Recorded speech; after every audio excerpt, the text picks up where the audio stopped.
Howdy, people. What's up, folks? I've got a few tournament games to show off. I figure we should probably start with finals, because this is a pretty good game. Definitely one that I had a few, I don't know, I had a few thoughts on at the end, for sure. But we'll just get into it. Don't want to give anything away right now. I just want to show it off, and we can move into a couple of the other replays from the tournament that I was in the other day. And then we can do some new player tournament replays. It was really good to get back to basics. I hadn't played in like a month, and I hadn't played any games in between. So I played in a tournament. I streamed a tournament like, I don't know, a few weeks ago, and I was so rusty. I barely could keep up with what people were doing. So I joined the Intensity tournament. It was kind of fun playing in it. There's not really anything that got balanced on Korn, because he does run a balance mod. There's like a cheaper unit in here that's kind of cool that I'll mention later, but for the most part, it's the same old Korn. So I'm just kind of running some builds that I was familiar with, and I had a much better time here. Just knowing what I was going to play, and, you know, not having to worry so much about picks and bans and accidentally picking into bad matchups. I just played what I played, and I had a lot of success. I got into the finals, so that's what we're doing here. We're just going to check it out. I got the Marauder Horsemen and the Flesh Hounds chilling on the number 3, and we're going to start pulling back. Just trying to avoid any missile fire from all these Marauder Horsemasters throwing axes in here. Knights of the Brazen Throne are on the high ground. Archaon is the Lord. He's got Spirit Leech and Searing Doom. Slayer of Kings, Crown of Domination. Archaon is super heavy metal against Korn. Definitely one of the better Lord options. We get a beautiful little shot off against the Marauder Horsemasters, actually, with the Hellforged Bellowers. It does a ton of damage to that pretty elite cavalry unit. Which, honestly, looking back on this now, this is the first time I'm watching this replay back after this game, by the way. Maybe should have prioritized the Horsemasters a little more with the shotgun Hell Cannon. I'm going to take a little bit of a shot up here on the Knights of the Brazen Throne. I take about 600 HP off those guys, which is no joke, because they're a crazy strong unit. Very dangerous, even to these Korngors, which is why the Blood Reaper and the Bellowers is over here, just as a little bit of backup. Against heavy metal cavalry like this, one of the best things you can do is have a little bit of mass mixed in behind your infantry, so if they do get hit while they're on the move, because even though these Korngors have bracing, if they're moving and they get charged, the Skull Crusher ROR is just going to delete them. The best thing you can do to try and punish them a bit is have some big weapon strength SEs behind to just kind of chip away at them. It's kind of the idea behind my positioning. At the Minotaurs, I'm trying to just hold in the woods and keep control of the number 2 objective as much as possible right now. It's been very difficult. My opponent gets a brilliant little Searing Doom off on me. It's got a long cast range. He overcharged it and just absolutely devastated these Marauder Horsemen. The spell resistance only does so much against Searing Doom. It's just such an incredible spell.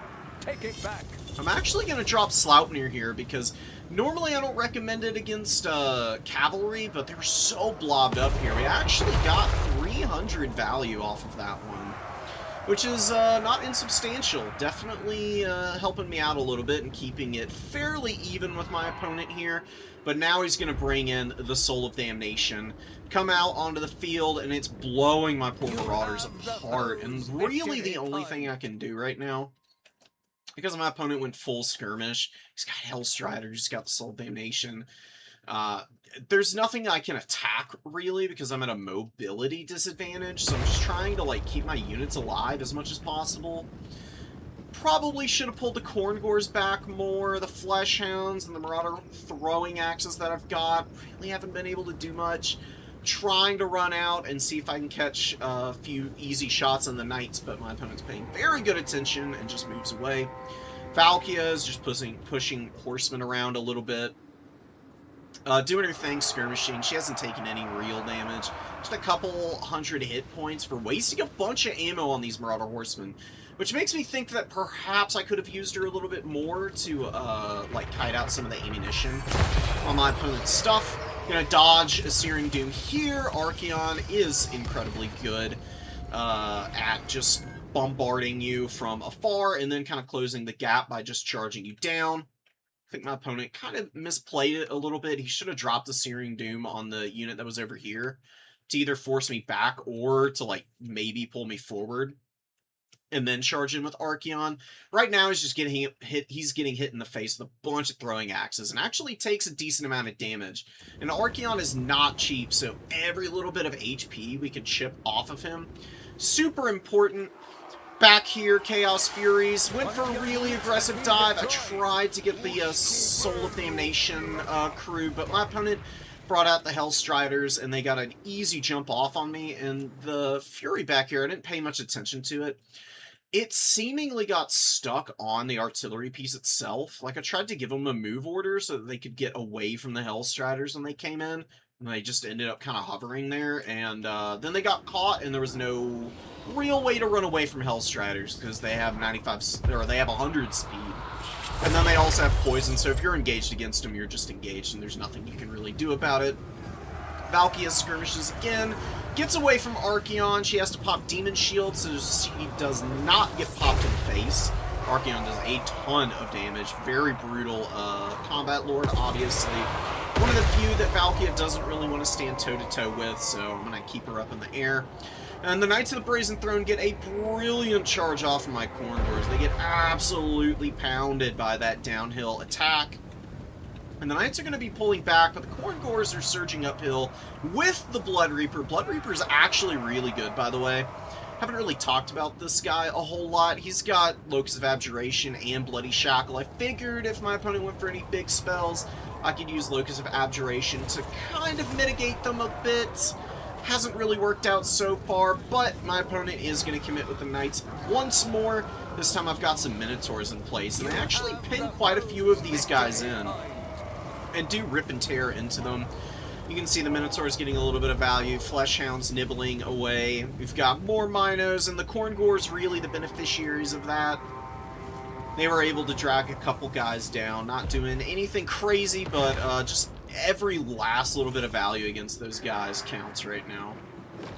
Blood Reaper a little out of position, I can't lie. Over pursued with him, Archaon's chasing him down. Luckily, Archaon cannot get a hit on this guy because Skull Cannons, for whatever reason, or sorry, not the Skull Cannons, but the Shrines in general, very awkward unit to attack, and I'm able to kind of get away with something there that maybe I arguably shouldn't have. Really good at pressure from my opponent here. He's just absolutely demolishing my Marauders with a freaking wave of Hellstriders. Just a million Hellstriders out on the field now. 2 anti-large, one of the Hell Scourge variants as well. It's really tearing into me. Fleshhounds are going to try and respond, but my opponent, of course, has a mobility advantage here. And now he's got that Forsaken on the field, who are a very devastating unit to have to try and engage into with Furies and Fleshhounds. Furies are pretty good against the Hellstriders, and if they rear charge something like a Forsaken, they can do okay damage. But really, the fights are kind of iffy right now. But I've really got to get something going for myself, so we're going to take it here anyways. Corngor's getting torn apart by Archaon and all the missile fire here, and 2 Chaos Warrior Halberds rolling up now. A little bit of a micro lapse on this side from both of us. I was just a little inattentive here, but then the Knights of the Brazen Throne kind of stumbled forward right into the heart of my Minotaurs and a bunch of Marauder throwing axes, and the Blood Reaper's going to jump in here too, and he's giving big buffs to everybody, so we get some brilliant damage off, but my opponent's going to drop a Searing Dome, and he's going to absolutely annihilate my 4 horsemen.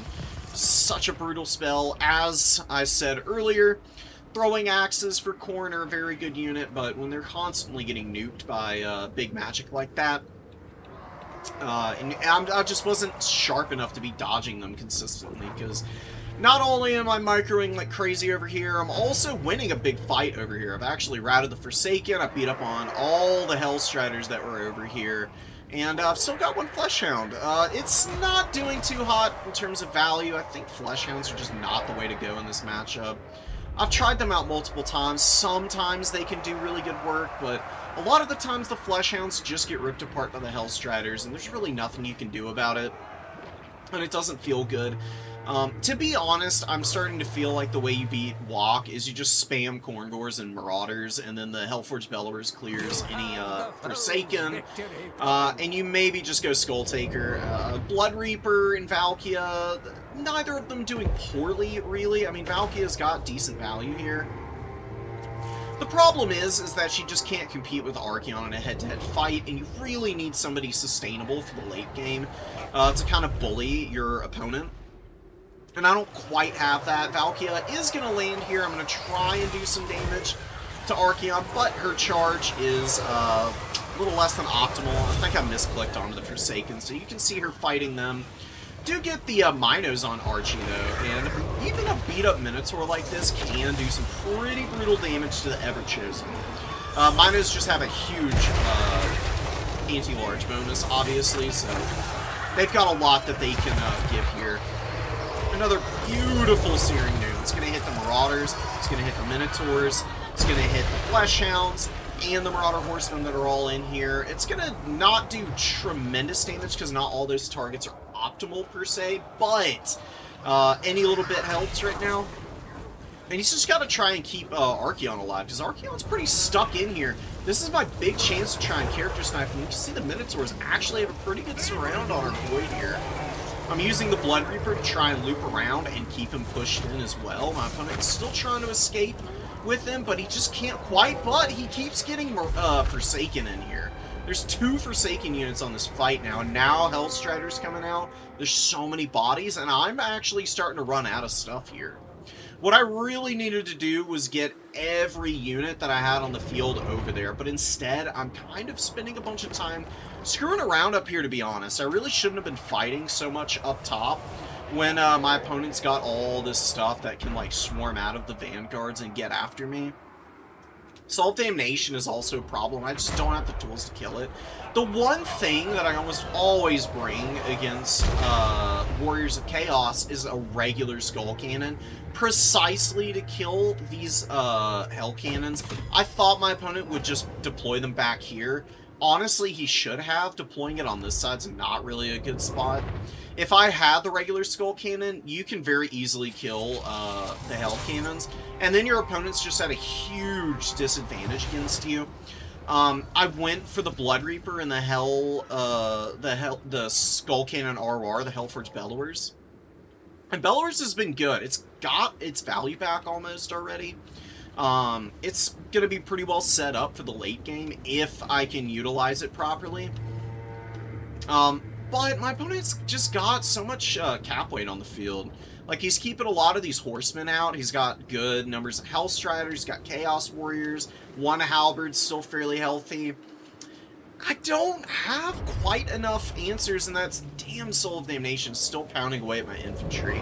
And your infantry against Warriors of Chaos are your selling, is your big, like, selling point. They're the best thing about the Khorne roster against Warriors of Chaos, because you just outclass all of the infantry that the Warriors of Chaos have, pretty much. Short of something like Chosen with a bunch of buffs on them. Bringing a character like the Blood Reaper has really not worked to my advantage, because he has not been buffing up very well. The mobility that my opponent has can very safely poke him down, and Archaon can also just walk in and just slap the hell out of this guy. So I'm really regretting the choice. I think if you're going to bring a character, you bring Karanak. If you are going to do something that isn't just more Khorngors, or maybe a couple of, like, Chaos Warriors, or perhaps a Bloodletter or 2. I brought Forsaken also, by the way, like, as my backup infantry, but I think Bloodletters would have been better, because they just tear apart Chaos Warriors and Forsaken and Halberds, and it's just a brutally favorable fight for Khorne. That you don't need any assistance in. Whereas bringing Forsaken are a little better against some of the Moby units. The problem with the Forsaken is that they can get outnumbered pretty easily, because they can lag a little bit in advancing forward. And if your opponent suddenly brings a whole bunch of stuff out and you have to retreat, it can get really ugly because the Forsaken can get a little bit left behind, and they're not quite as durable. Bloodletters, you just want to keep back a little bit behind a Marauder wall and play very patient, which is what I was doing earlier, but now I've pushed out too much.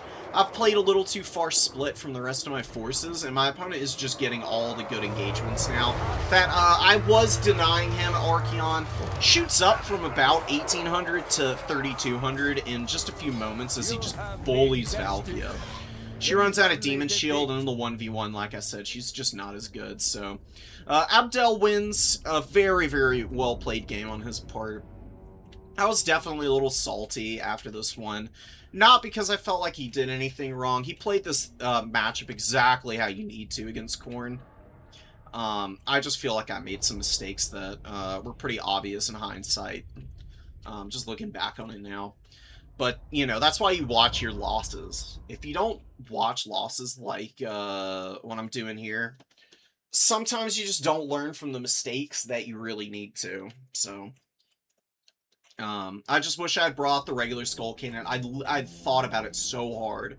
I was like, do I bring it? Do I bring it? There's going to be Hell Cannons, but... Again, I figured he'd deploy behind the trees, and Skull Cannons can't get back here. I mean, you have to, like, drive all the way around the map to try and shoot them. And my one Fury dive didn't go very well. Ironically enough, it was a Minotaur that routed, and they were, like, over here towards the edge of the map. They came back in and actually killed the soul towards the end of the game, which was awesome. It would have been nice, though, for that to happen earlier. I think even with this build, which I think is a little inoptimal, I still could have won this if I played better. But I definitely, again, split my forces too much and got caught out and beaten that way. So if I maybe, you know, just stayed disciplined, we could have had a different outcome here.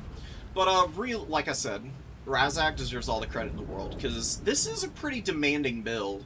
And there were a few engagements where his units just really did not stack up well and got completely run over. But he did a really great job of protecting the Hell Cannon for the most part. Archeon was an absolute bully, and the Hell Striders, their second time around, they did really, really great work and absolutely bullied me. His skirmishers are actually not as scary as I thought they would be.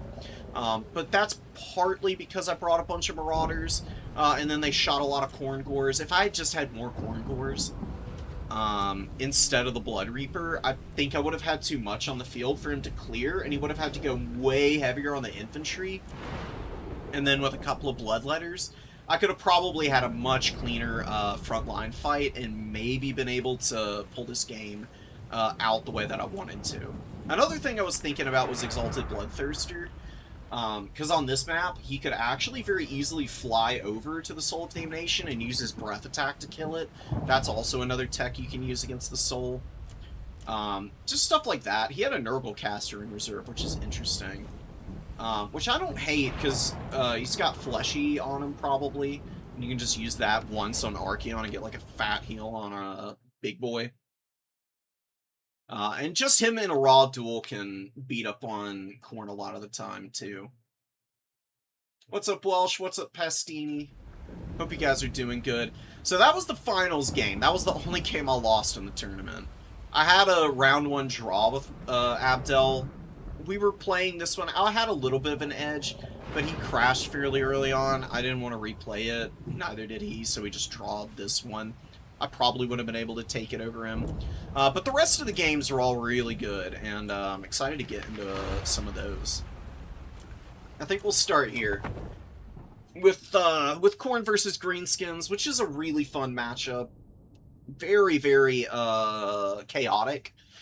Which typically ends with the Greenskins kind of edging out Khorne. Because in chaotic fights, they can get way cheaper and fairly high-quality units out on the field. They just have really good value trade potential. And they can overwhelm individual Khorne units pretty easily. So I was very stressed out about that. So I kind of went for some mobility. I brought throwing axes because they're just stupidly good in this matchup against anything short of the bow infantry. Like Rugloods and Savage Orc Airboys are pretty terrifying, and the enemy mobility core with stuff like these Force Goblin Spider Rider archers can definitely be frustrating, but they're not nearly as long ranged as other bow cavalry are. They don't outrange you that bad, and you dominate them in melee. Really, what I like to do is play very conservatively with my throwing axes against greenskins, and I use them more as like cleanup crew, or just to like bully like low armor infantry if they start overextending. My opponent making a statement early with a vindictive glare right out the gate does some nice damage to the Marauder Horsemen. But we're going to start taking some fights. I've got this Fleshhound. I've been really liking a little bit of Fleshhound play lately. And they're just going to charge the Night Goblin Fanatics here. My opponent actually is doing something that has been done to me before by Berserk. And this is actually an incredibly strong build against Khorne, because it hard counters elite Khorne infantry, because they just get deleted by loons. And you get so many uses on these loons from Night Goblins. They can be a real pain to actually deal with. Luckily, I brought a bunch of Marauders. I actually think Marauders into Greenskins, yeah, they lose to Orc Boys, who get support from, like, abilities and spells. But they're just dirt cheap, and you can spam them out in the late game to, like, match the Greenskin numbers. And you've got some specialized tools on Khorne that can really dominate. And over here, we get a really nice engagement against one of my opponent's best counters to my bicycles. Mogrubs get absolutely dunked on here. Herald is on the field. I popped his Locus of Wrath and hit a big Tormentor Sword, and he actually tore up the Mogrubs there. I got some great value against a pretty dangerous armor-piercing missile cavalry unit. Hellforge Bellower is helping out a little bit too. And now the Night Goblins are going to try to run away. Azag's going to drop a Spirit Leech here. My opponent is getting a nice little pocket of fire from his cavalry. It's a little bunched up. He definitely wants to try and keep the spacing a little bit cleaner. It's a little tough on this map because it's a little congested though in the center point. Just kind of playing to my advantage and something I was actually hoping to bank on a little bit. So my opponent like overlapping lots of skirmisher fire and them not being quite as active and perfect, honestly, as they normally are.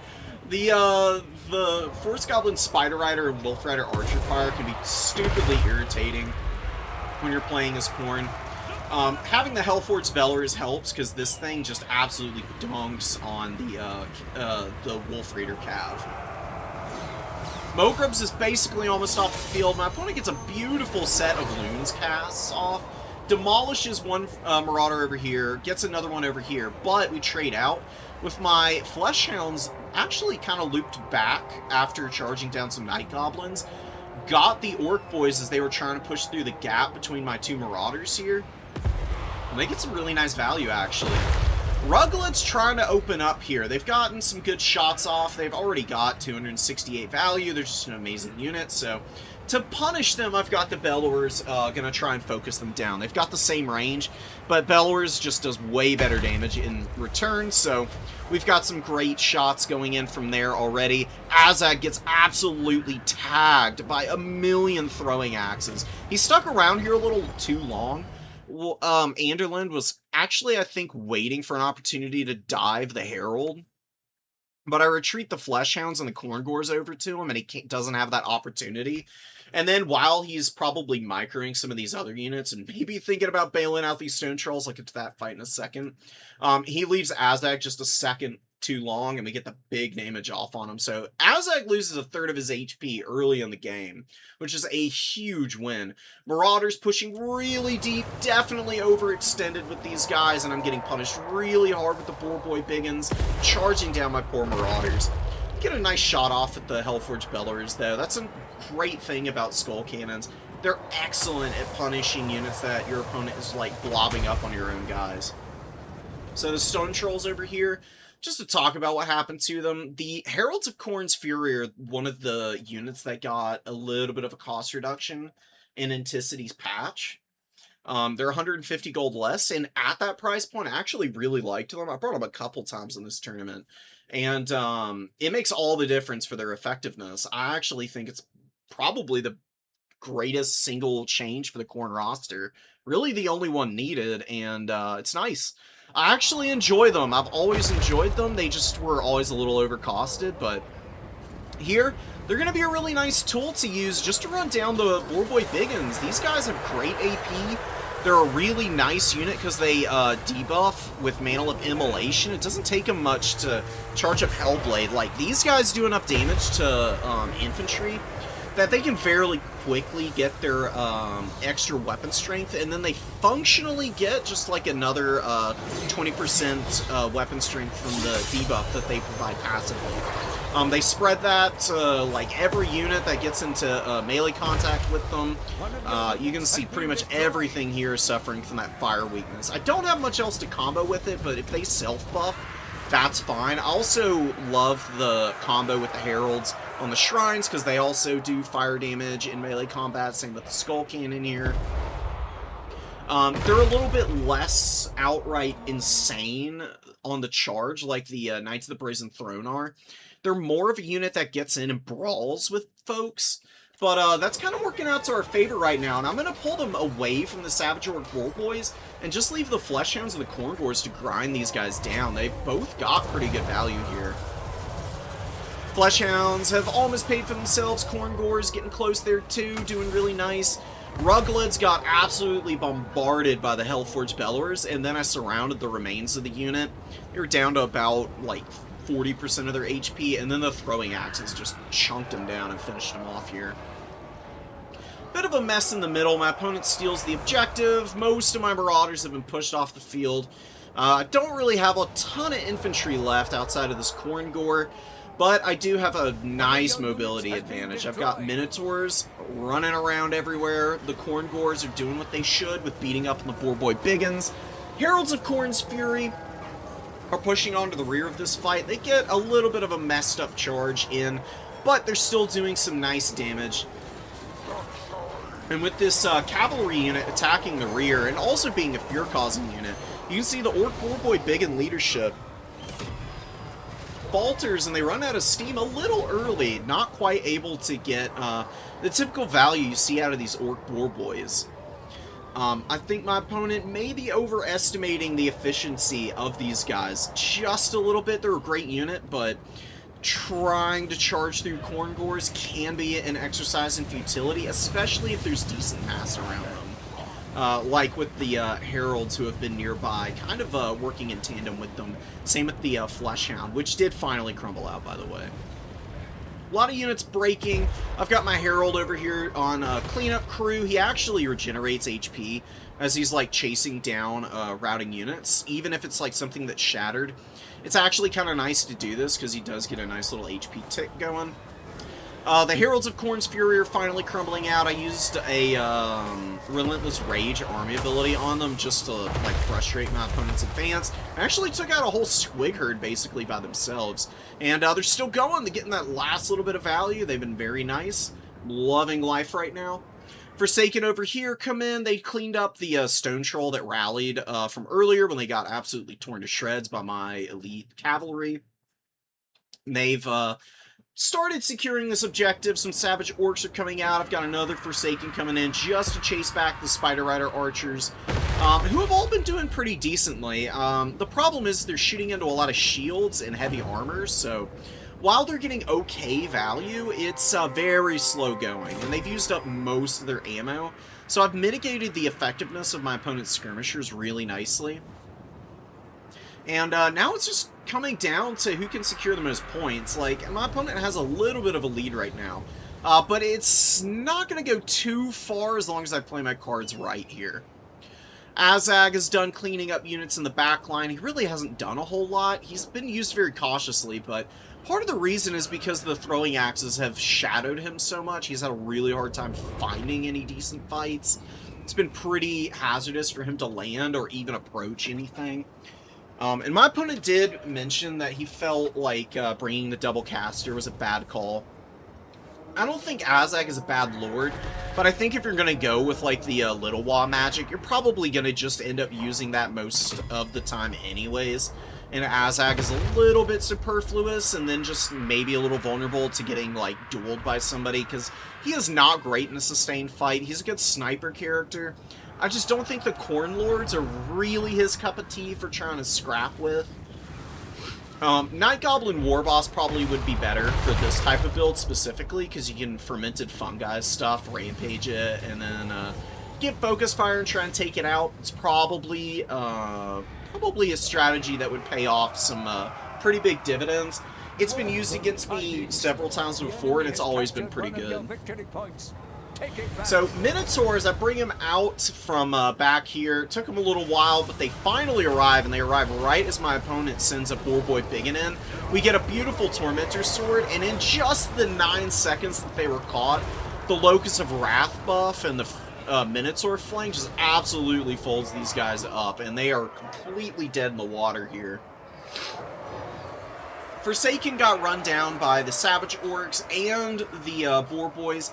They almost paid for themselves in a 2v1, and now Marauders and Fleshhounds are catching out the Savage Orc Boar Boy and really shredding through these guys. They've got good Fizz res, but they've got awful armor values, and Fleshhounds are extraordinarily good at chasing down light cavalry, and especially things that are just straight up slower than them, which the Savage Orcs are by a fair margin. This is where Fleshhounds can really feast, and I actually do love them against Greenskins for this very reason. They're a little vulnerable to Boar Boy Biggins, obviously, but they can beat up on, like, Goblins and Savage Orc Infantry as well, chase down Spider Rider Archers and the like. There's a lot of utility in them.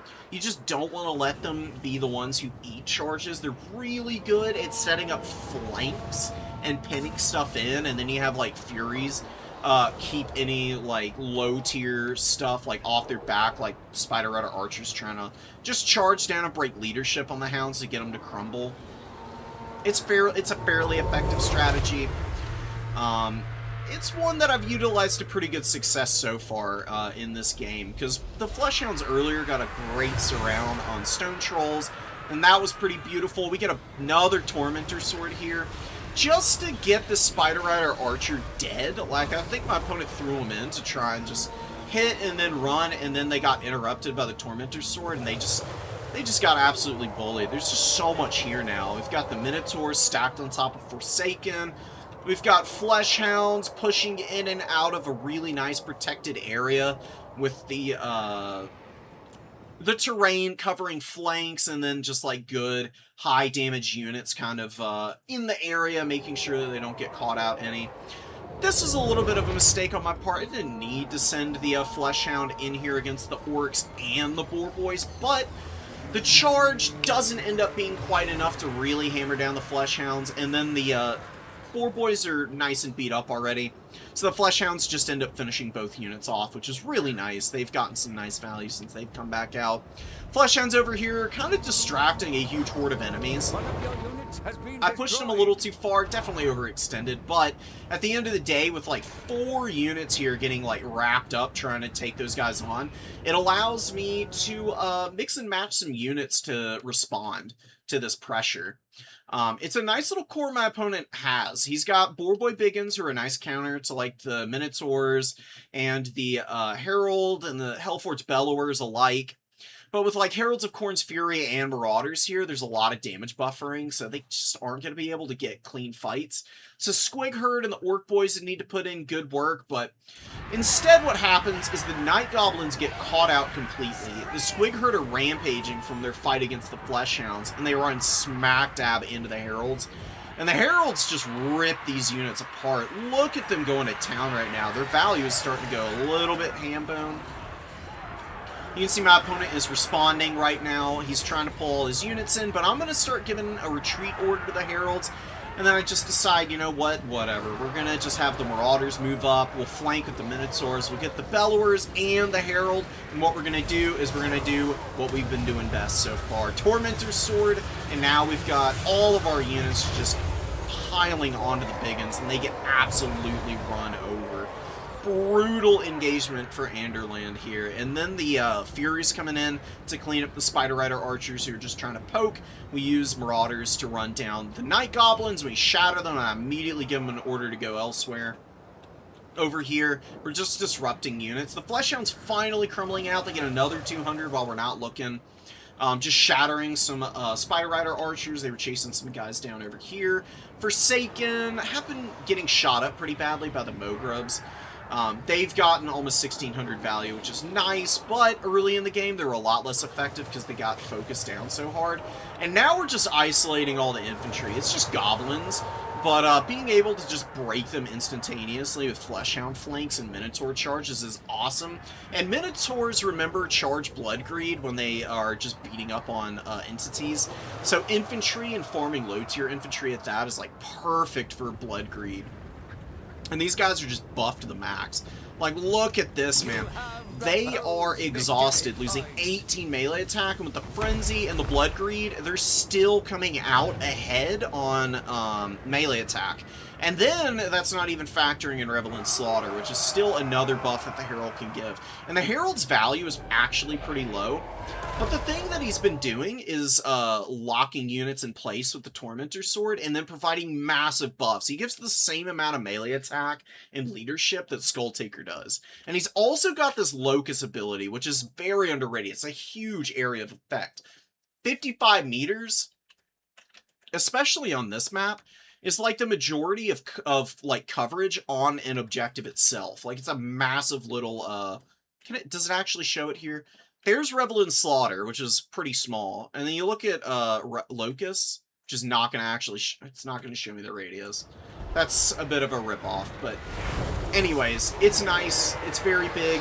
Tormentor Sword, finally Azag lands. He's been avoiding it all game. He's gotten up to 1,000 value, but he lands here. We've got Minotaurs, Furies.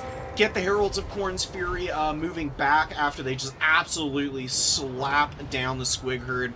Mogrub's Mangy Marauders got routed and then chased down by throwing axes. And now my Herald is very beleaguered and he's pretty much on his way out. But we absolutely delete this Boar Boy Biggin as they get into the fight. They don't even last a second because we've got a million buffs in right now. I mean, look at the HP damage on this Boar Boy Biggin. They went from full to dead in maybe 10 seconds. It's pretty disgusting when you can layer all your melee attack buffs to Khorne. 87 alone on the Furies, and then the Minotaurs are, I think, at 100. Heralds were pretty high up. And I pop Relentless Rage on my Herald as he's going out here. He was gonna die. He was already crumbling, and he's at 100 HP. I figured it would just be kind of hilarious to just, you know, deny my opponent the kill for as long as possible. And he ended up resigning at this precise moment because he doesn't really have much on the field. His units have been getting isolated for the last couple minutes and just slowly whittled down while I build up reserves onto the field. I've got like a full health Khorngor here, pretty healthy Marauder, nice healthy Fury with Minotaurs and the Heralds. Heralds did pretty good their first life, but at the end of the game, they were actually about to go into the stratosphere in terms of value. Because they had basically taken, they hadn't lost any models. They had like 75% of their HP and they'd already gotten 1,000 value, and they were about to kill the Night Goblin Shaman. And then they could have just gone around and just slapped up whatever they needed to. They were amazing in this one. Low-key, a bit of a carry piece for me in that one. The Bellowers did great as always, very reliable tool. Herald, 1,000 value ain't bad. He survived quite a bit of punishment, actually. He was getting shot at by a lot of skirmishers. There were a couple of attempts by Azag to dive him, but then good positioning by the rest of my forces kind of warded him off. And then in the mid-game, since Azag was so low and it was just so dangerous for him to land anywhere, we were able to just kind of ignore him and just clean up all the ground forces, which is why I think the War Boss would have been better on his little Squig.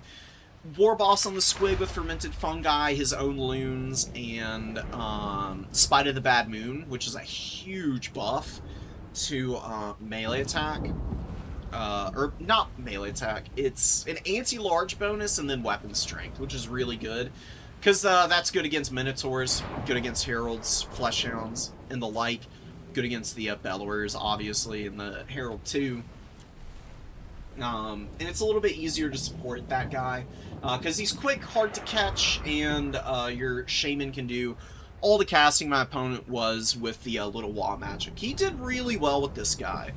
The shaman got some really nice vindictive glares off. He was using it consistently throughout the game. Sneaky stabbing was used to pretty decent effect. And the shaman himself got 900 value, so super heavy metal Night Goblin here. Putting in some serious work as just a little ankle biter.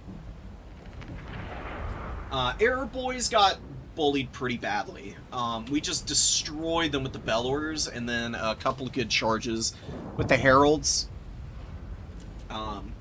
I think maybe the map also played against my opponent because his mobility core was having a hard time pushing through the middle of the map and kept having to take really wide flanks, which meant that the majority of his missile pressure was a little bit out of place at various important engagements, which definitely hurt him very, very badly because he needed these guys to be poking down like my Minos and the Heralds at a couple of points, and he just couldn't get him in position to do that. I'd probably go slightly different build on another map, but it worked really well on Dunes for sure.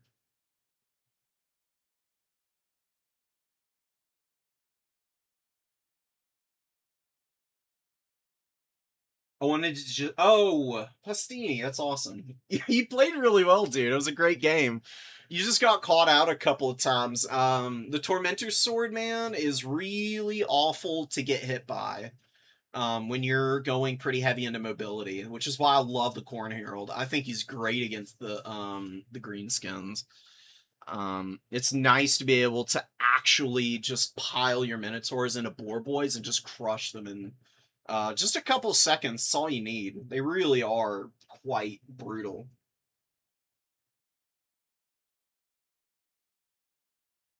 Yeah, Karanak's silences everything. Karanak's really good against Greenskins too. I thought about bringing him against you. I just opted for a little bit more in terms of numbers. In my experience, that's always been my failing point against the Mean Green Fighting Machine. If I were to replay this, I'd probably cut these two Marauders and downgrade a Fury and bring Karanak with like his silence and snare or something. You can't go too cheap against the Greenskins though. Or cheap out on the infantry too much against the Greenskins though, because they can throw a lot out onto the field pretty consistently. I really love Forsaken in this matchup. They're great against these guys. They do a lot of work. They got fire damage. They can really bully Stone Trolls and River Trolls, actually.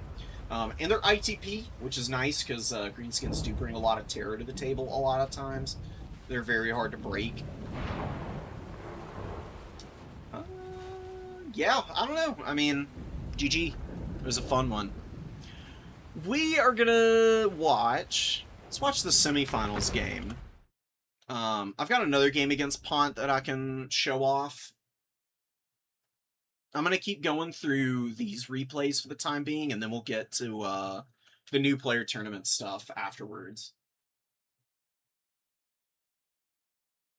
No, I didn't have Karanak, man. All I had was the Corn Herald. All he has are the is the Tormentor's Sword and Locus of Wrath for active abilities. There's no silence or anything. You might be conflating it with another game you played against someone.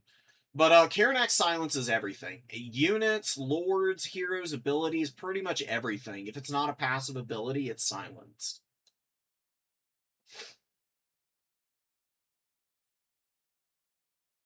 I would love to see Khorne get Unyielding Assault, because debuff shenanigans against Khorne are kind of frustrating, because you don't get a lot of the fancy stuff other factions do with spells and like long range tools. So the fact that people can just like debuff your melee attack at the least is a little silly sometimes, it feels, since that's kind of the bread and butter of the Blood God. There's just a few units that have this effect, but if it were on like some of the higher tier Khorne units, I think it would be pretty amazing to have, like on Chaos Warriors and up for the infantry, I think. We have a victory point. Keep it from the foe. We've got Skull Taker in this one. We've got Marauders. We've got a couple Chaos Warriors. They're just going to be moving up to the points. We capped the number 1 and the number 2 here with our Marauder Horsemen. I've got 4 of these bad boys out on the field. Skull Taker is waiting in the wings. He's got Bloody Onslaught, Slayer Sword, Cloak, and Revel. He is just such a badass when it comes to taking any kind of engagement. He can beat up on infantry. He can fight monsters with Slayer Sword. He can do it all, man, and he's crazy tanky, because once he gets the immune to flanking effect, it means he's always got melee defense active, and he just does a lot of damage in melee combat itself, so he kind of self-peels in a way. He gets missile res and a lot of armor, too, from this ability. There's so many things that he does well. And in any other army, Skull Taker would be absolutely, unequivocally, the most broken, OP, unfair unit in existence, but being on Khorne and not being able to, like, combo with some absolutely, like, ridiculous, spell wombo combos, like hitting folks with, like, nets and then engaging with Skull Taker, like, bloody onslaughting and Slayer sorting something into oblivion,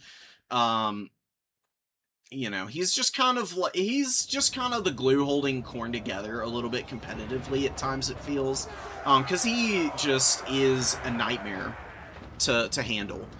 He's safe into pretty much any matchup as long as you don't fumble him horrifically. I do like to use other characters, though. Skull Taker is just one of one when it comes to how strong he is. Ravagers of Rakarth get absolutely pummeled by the Marauder throwing axes there. They get punished really hard, and Pont is going to have to pull back. Got some good damage on the Marauders, but the Chaos Warriors held up alright. And I don't think I would personally feel very happy with how that played out if I were him. Wasting some ammo on Bleak Swords, which is annoying. Heralds of Khorne's Fury, I tried to use them to charge the Bleak Swords, but the Charybdis, good positioning from Ponte. He's going to keep this thing here. It's a little beat up from some throwing axe fire. And remember how it was a bit of a wait-and-hold attrition-style game against the Warriors of Chaos? Well, it's the exact same thing here. Dark Elves' mobility and kite play is pretty disgusting. My opponent has a huge mobility advantage. He's got faster units on the field than I'm able to really do anything about right now. I'm just trying to build up. I'm trying to waste as much of the Scourge Runner ammo with the Marauders as possible. Skull Taker's going to move in, because he can get hit by Scourge Runner fire a little bit.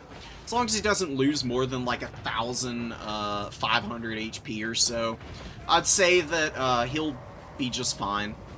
It's better to look for fights with Skull Taker than to not, because obviously he doesn't have any pressure that he can apply from range. So you just need to get him into something and try to get the Cloak of Skulls up as quickly as possible if you're able. Pont is doing a great job of denying fights. He had one engagement that went poorly for him, but now he's doing a great job of staying patient and just poking all my stuff down. Minotaurs are getting nailed by the Scourge Runners. I really needed to move Marauder off the high ground objective way sooner, because there's nothing going on up here, and they'd be much more valuable as just a meat shield for my opponent's like units that are just like poking down everything else that I have on the field. We dissuade the Cold One Knights from engaging heavily onto the Chaos Warriors. They get a little bit of revenge and nibble on the Cold One Knights, but they're pretty beat up. Now, though, they're eating shots from the Dark Rider Repeater crossbows, which is pretty amazing. They've got Silver Shields, so it's very slow going, chipping them down, even with AP missiles. Over here, 2 Flesh Hounds and the Heralds playing footsie with the Cold One Knights and the Charybdis. My opponent is definitely looking to try and push me off the number 2 objective now. I moved the Marauder off. I've got a Chaos Warrior holding the high ground. They're really good at just standing and doing nothing, looking big and scary and keeping people off objectives. And now we're kind of pulling the trigger. We're kind of going to try and force a fight here. I'm going to sacrifice this Flesh Hound a little bit. They're definitely getting pummeled pretty badly, but we've got a good rear charge coming in from the Heralds here. They get on top of these cold ones, and they're caught out really badly right now, and they're getting trashed by the Heralds currently. And the Flesh Hounds get hit by the Doom and Darkness Overcast, start to crumble out. Minotaurs over here are just putting the moves on the Charybdis. Charybdis is getting bullied by the Minos. Cannot escape either. It actually gets staggered a couple times. You can see its animations kind of going a little wonky. And I think Pont was really suffering because he wasn't able to retreat that thing the way he wanted to. Fleshhound's back here just ripping into Ravagers of Rakarth and occupying the Coldwind Knight, while Skulltaker just absolutely pummels everything that comes within grasp. He's doing some great damage. He kept those Fleshhounds alive for ages, and he's helped to really make this side of the battlefield a lot less intimidating. I've actually kind of won over here. He's got Coldwind Dread Knights coming in now, though. And he's really going to try and compound. He's trying to compound on the value lead he has right now by using these guys to just bulldoze over any infantry I have. And then he's going to try and just, like, run down all my beat-up skirmishers. Because my skirmishers have taken a lot of damage. The throwing axes are all pretty beat up. They've all traded okay. I've actually used them very aggressively in melee combat a couple times, which is something you can do pretty safely with your throwing axes as Khorne. And it's actually gotten me a lot of work. They've gotten me a lot of value, and they're keeping this thing fairly close as a result. Heralds are going to eat a pretty vicious charge from the Dread Knights, but it is not a dedicated anti-large unit. Skulltaker is also here, and we're going to get a beautiful Horn of Khorne. And with Mino support as well, we're actually in a pretty safe position. You can see all of the Skulltaker buffs going off, and the High Beastmaster on his Manticore lands in here, pops Stand Your Ground, so the defenses are nice and high for the Dark Elves right now, but we do have throwing axes right behind this fight, getting some good damage in here. They're waiting to get their volleys off. They should be tossing in here any moment now. You see they get a point-blank hit on the High Beastmaster and take a bunch of his HP out. And now I've got Forsaken getting under this. Ravagers of Rakarth trying to push in and do some damage in melee, but struggling a little bit. I've got a Chaos Warhound just running this Charybdis off. It had close to 2,000 HP left. I didn't want it to rally and start debuffing leadership with the Abyssal Howl, which is a -8, and then potentially like terror routing stuff, because that can happen. With that thing on the field. It's really an annoying monster, and Pont is really good using those seal entities, so I want to avoid that as best I can. Fleshhounds are just providing mass against the Scourgerunner Chariots here. They actually catch both of them dead to rights against the Chaos Warriors. Chaos Warriors are beating up on the Bleak Swords and the Chariots now, which is amazing. We're getting a pretty good fight over there, but Beastmaster jumps out. He's very beat up, but he can handle fleshies, no problem. They're getting torn up a little bit, but we are dominating this side of the field. The Heralds surviving through a lot of pressure, and their value is a little bit lower than that last game. But they've still got a little bit of juice in here, following Skulltaker around. With 10 models and 1,400 HP, and a million leadership buffs and melee attack buffs, whatever they can get done here is going to be pretty decent and not insubstantial. We've already gotten about 200 HP since or 200 gold value since we last looked at him, and now I've got a little bit of a blob going here. This is why Skulltaker's kind of nice. My opponent hits me with a Doom and Darkness, and all my guys just immediately shrug it off. They literally do not care about the lower leadership. They're all functionally at their full base values because of the Skulltaker buffs, so just you can ignore leadership bombs by playing really heavily into your leadership buffs. Who would have figured, right? Chaos Warriors haven't gotten a lot of value, but they're still very healthy in the mid game here. And Pont's looking pretty gassed. It's been death by 1,000 cuts for him. The Scourgerunner did get good value. I think all the Scourgerunners paid for themselves or even up traded. The issue is that his Cold One Knights keep getting hounded down. I'm pretty sure this is the second summon on this Cold One Knight as well. I've just got throwing axes, face checking them, flesh hounds are getting in here and doing some good work, heralds continuing their rampage. And remember what I said about their value trading being that little bit better and it making all the difference for how good this unit really is? It's a prime example. Instead of being 1,700 and down trading, they're 1,550 and they actually get their value back here, which is pretty awesome. And they provide a nice little buffer of damage for the horsemen and the flesh hounds, and all the units ended up losing, but they were all beat up, and they ended up beating an entire healthy Cold One Knight, which is pretty freaking awesome. Corngores with okay value, Forsaken doing what they can, they're chipping in a little bit and doing alright. My opponent summons in some units to try and grab the high ground.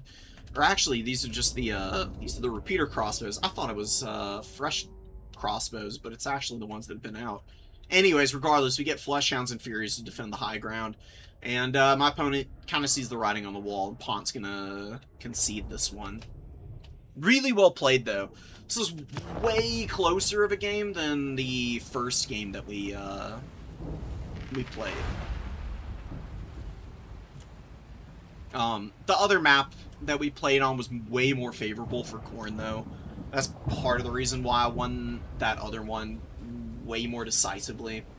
Here on a more open map with less, like, tree cover, he was able to poke me a lot better, and when the actual engagement started kicking off, I could have gotten overwhelmed, but I was just barely able to overwhelm his units with pressure and just drag them down slowly. My mobility just traded out slightly better as well. The Minotaurs were great, and a couple of these Flesh Hounds didn't do bad either. So yeah, another one in the books. We will move on to maybe one more, and then we'll do some new player replays. Yeah, Gaze of Gork and Mork is really good against Khorne because it chips models off like crazy against everything. It has insane damage because it pierces through entities like nobody's business. So Orc Shamans are pretty good against Khorne as well.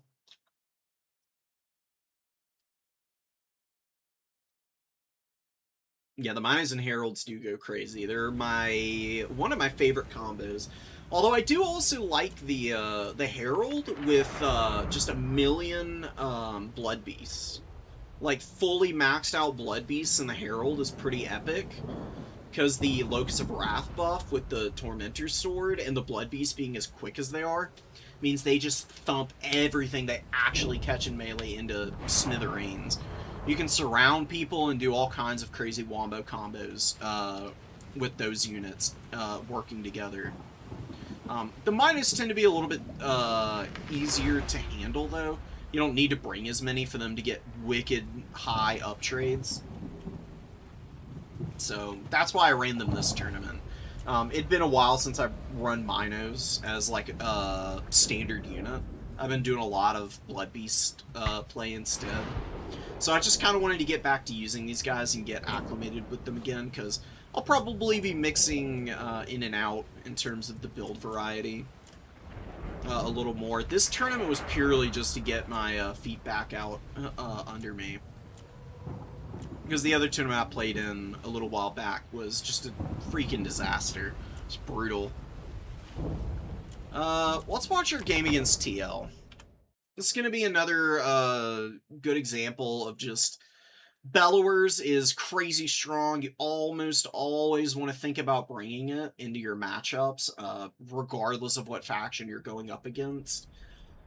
There are some things I could have done to beat this build without the Bellowers, but this is going to facilitate a much better series of trades. It's going to make up for some mistakes I make elsewhere along the way. You'll kind of see it in practice once we get in here. Triple Fleshhound early to grab points, and Fleshhounds are really good against Nurgle in general. They do great damage rear charging stuff like Plague Ogres, and they can surround characters and just tar pit them, which is probably the best thing about them in this matchup. they're really good at separating, like, Tamarcon and Sorcerers and Bilious Thunderguffs from one another. Because while their mass is not the most impressive at 450, there's 32 of these guys, so if they're all surrounding you from every possible angle, there's usually like 3 or 4 in your path, and that's mostly gonna stop anything shy of, you know, like the Thunderguff just eventually being able to force path through them. But they can also beat, like, Plague Toads and chase Marauder Horsemen and countercharge Furies. A few other things that they do pretty well. I'm just using them here as cap weight mostly, though. Hellforce Bellowers gets 281 value instantly by hitting the Chosen. They lose 2,000 HP. So my opponent's Elite's just getting bullied a little bit. I'm going to aggressively angle to get another high-value shot off here.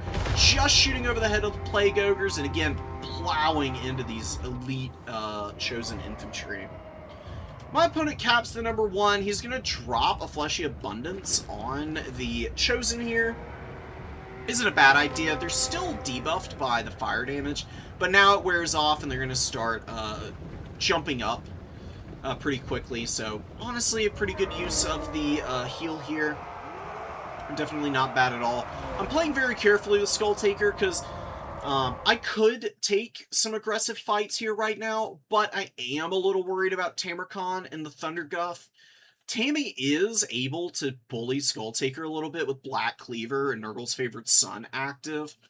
It's a lot easier to get trapped up against him than you think because he has poison. And 55 speed in tandem with poison is enough to keep Skull Taker in a position where he's constantly forced to move slowly and just try and desperately drive away from Tammy, which is never really fun. So what I'm trying to do right now is just use my skirmishers to get as much damage as possible right now. I've got the Marauders pulling back a little bit. Horsemen are just right behind him, a little bit poorly positioned right now. I kind of made a little bit of an error there, because I was trying to micro the Fleshhounds. This is definitely not the best situation to be pursuing with Fleshies. This is way too deep in.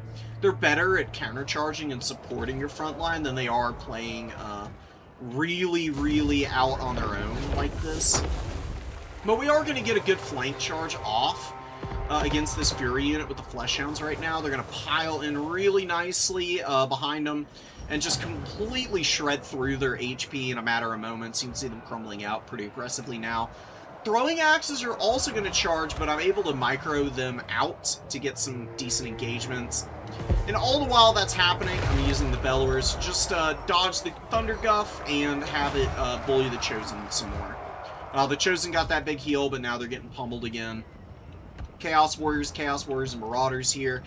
Just hanging out. The Chaos Warriors, I haven't wanted to move in yet because I saw the big, scary elite stuff that my opponent had, and I knew I needed to wear that down before I did anything else this game.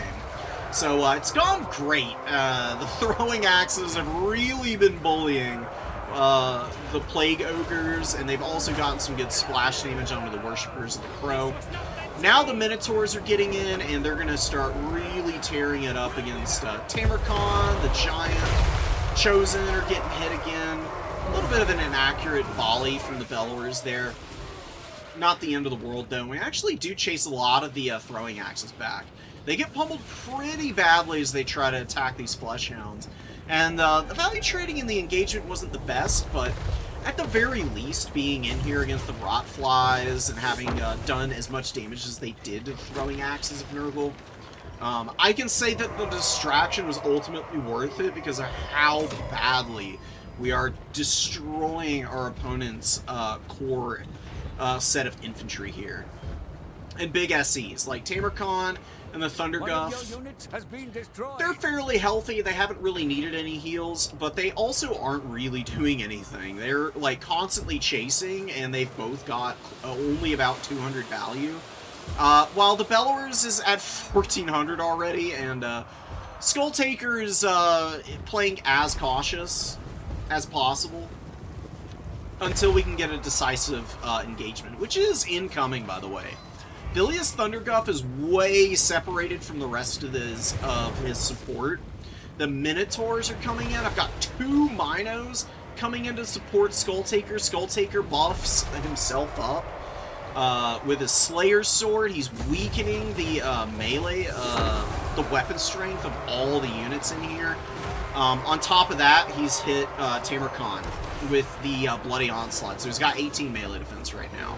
And Minotaurs, I'm force pathing them onto Tammy. I've got the Chaos Warriors and the Marauders getting into the throwing axes, can't sit here safely.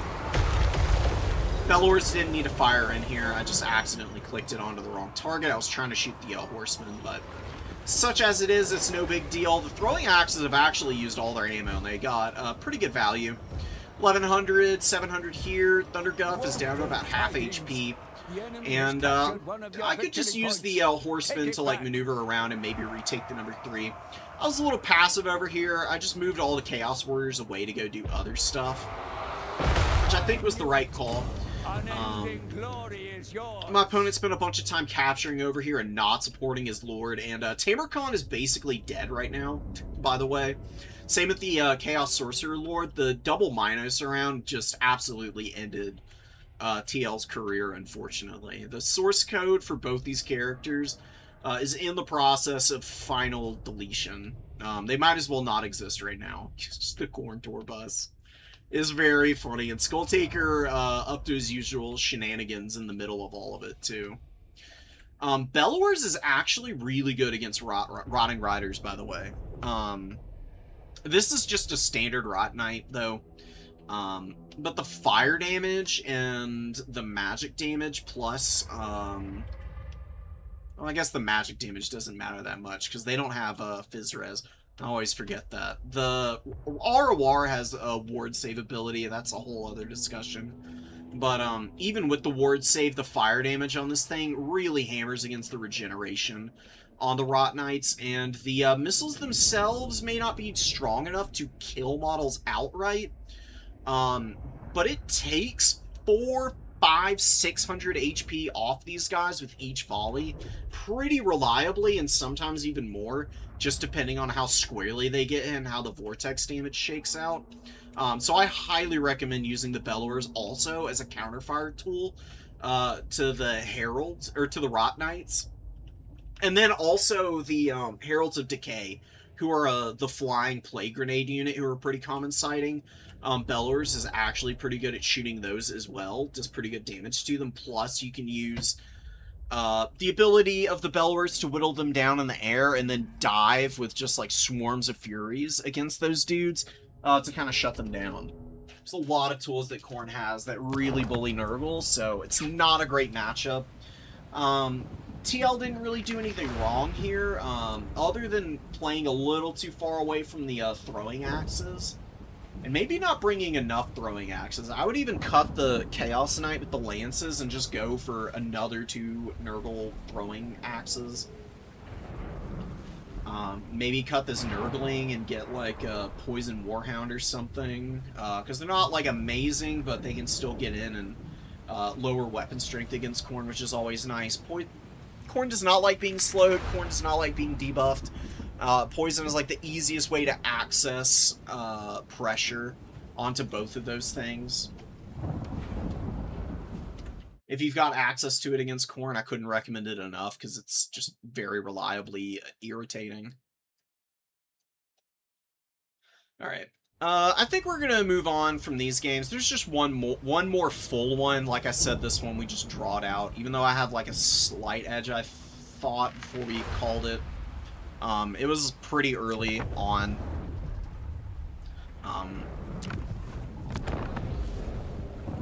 We didn't want to replay it, and there's been some weirdness with the servers. The CA multiplayer servers have been all over the place lately, and it's actually kind of funny because today they went down fully. A couple people canceled tournaments.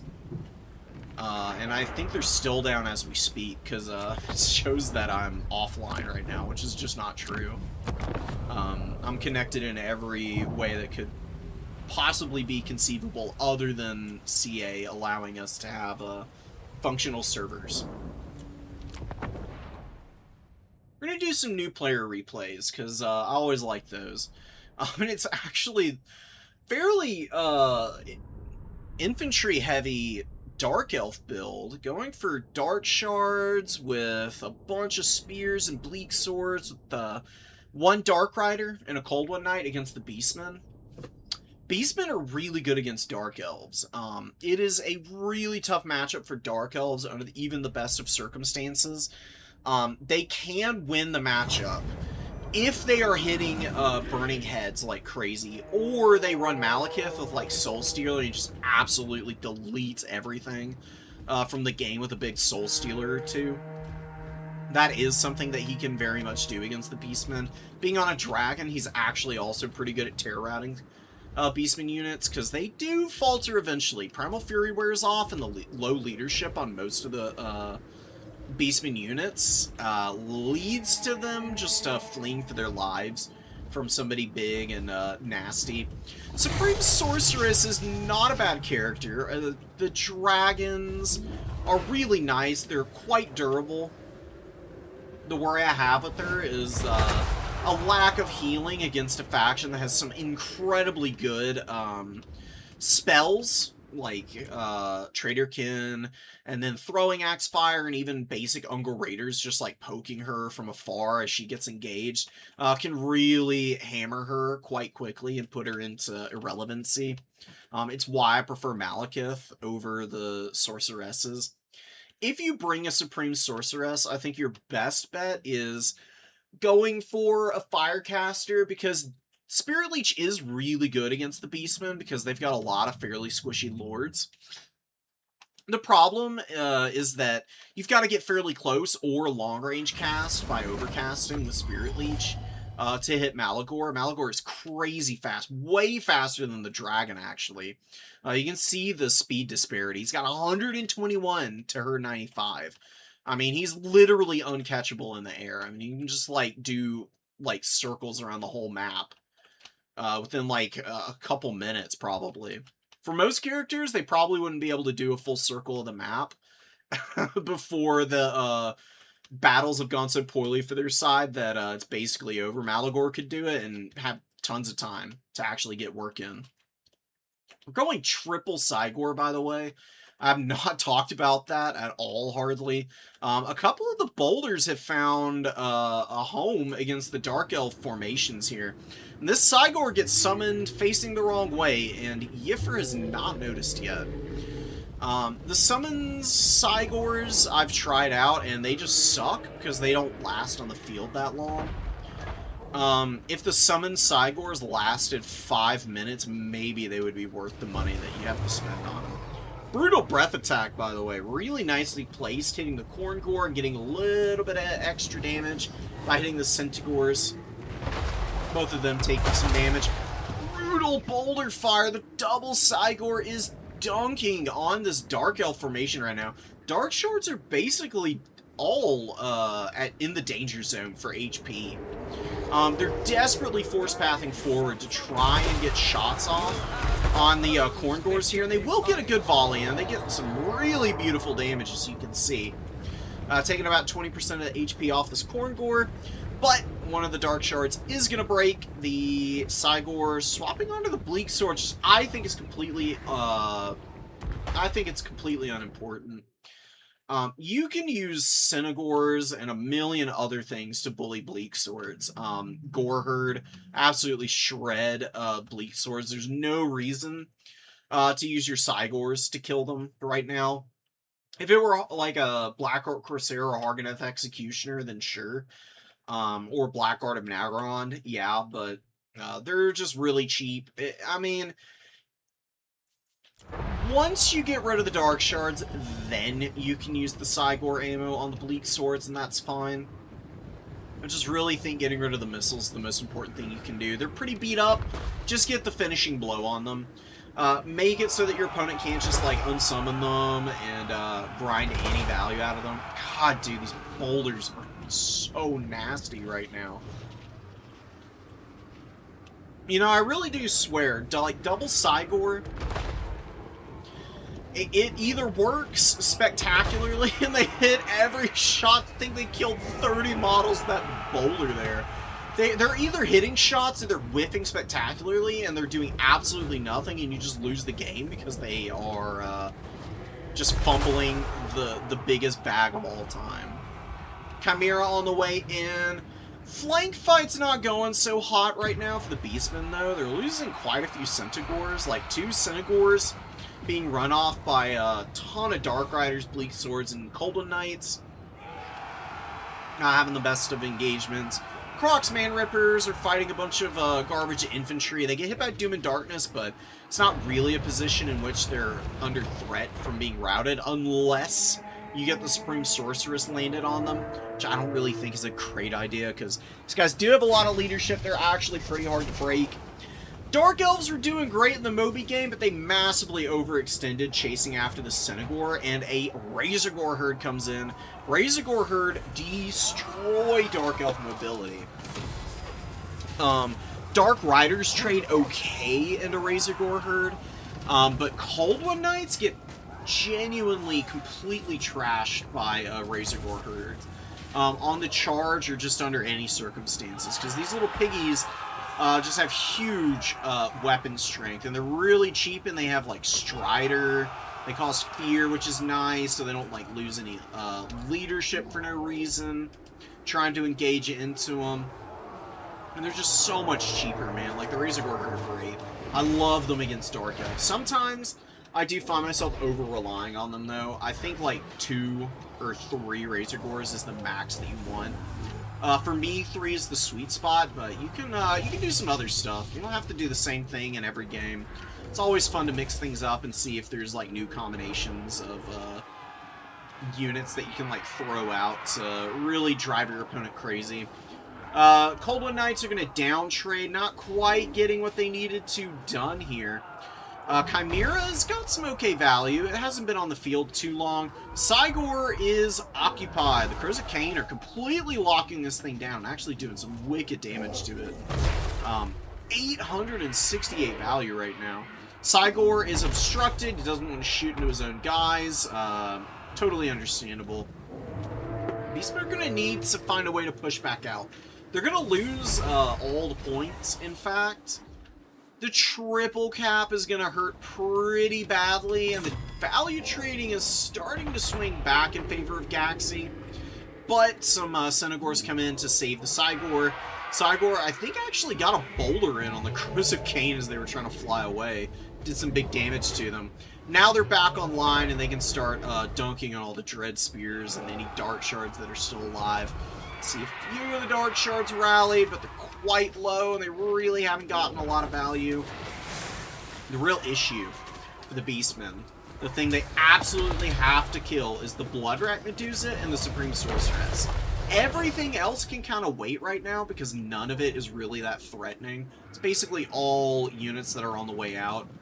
And Slangor summon. Slangor's dumpster Bleak Swords pretty well also, so they're going to get in here with their little whips and swords, or just dual swords. I thought they had whips too.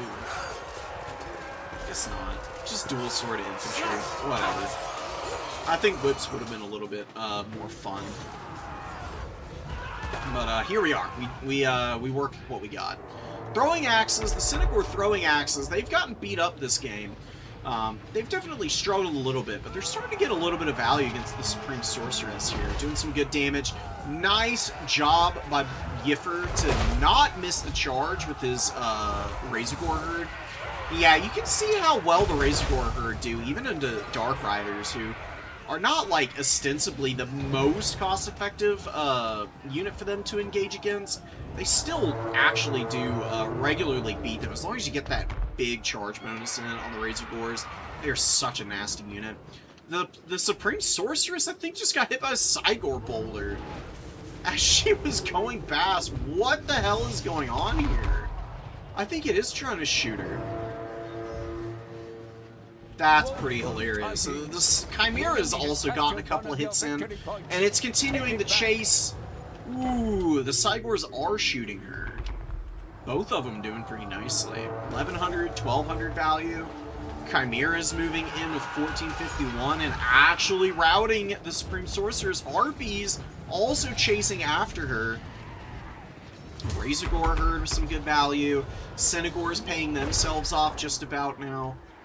And Beastmen recapping all the points right back. The High Elves had the Dark Elves had a little something going for a second there. But Bloodrak Medusa gets compromised in melee. The Psychor is actually going. Fisticuffs with this nasty anti-large monster. But she's going to have a hard time actually hitting the Psychor with all the Synagor pressure on her. Now more Synagors into the fray. And they do have good weapon strength. And Bloodrat Medusa ain't got no HP. So she's going to be hurting here. Synagor, great weapon in. And we get a Pendulum on the Cold One Knights. Actually did pretty decent damage. Synagor's kind of missed the charge here, but not too badly. Oh my god, the Cygor. The big shot right into the the Cold One Knights, sorry. Dark Elf Cavalry takes a pretty serious blow there from the boulder. Yeah, Cold One Knights versus Synagor, great weapons. They might win if they continue to grind onto a unit that's not paying attention to them. This is definitely a bit of a mistake. Gotta keep your eye out for stuff like this. Sometimes you accidentally click wrong, and then you come back and you're like, why did this unit not trade well? Well, it's because they were facing the wrong direction and just getting farmed for value for no reason. Gotta keep an eye on it. It happens a little bit more than you would think, and you need to avoid situations like this as much as possible to really get your to get things under control and value trade effectively. That was a brutal pendulum. By the way, the Bleak Swords basically just got insta-gibbed by that. They both rout instantaneously. Leadership is an absolute shambles because the Lord for the Dark Elves, she is gone, she has run. There is really nothing that can be done now to save the Dark Elves. They've been pretty thoroughly run down, and Beastmen, if they're even slightly up trading into you, they're probably going to win the game, because they're just so freaking tough to outmaneuver. I mean, they always have a speed advantage. They have a million units of Vanguard deployment, including Slangors, Korngors, Goreherds, Synagors. Who else has it? All their infantry has it, except for Bestigors. Most of their mobility has it, outside of Razorgore Chariots and the Razorgore Herd. And Minos, I guess. But when you've got, like, over half your roster being able to immediately swarm out from right up, you know, right up behind your, like, backline units, which is where I would consider the Cygor to be, is kind of in the back line. And being, like, where the back line is truly represented for the Beastmen, they just get so much free space. They always get free space because they can get there quicker than you can. And that makes it very difficult for other, like, very skirmishy type of factions to beat the Beastmen.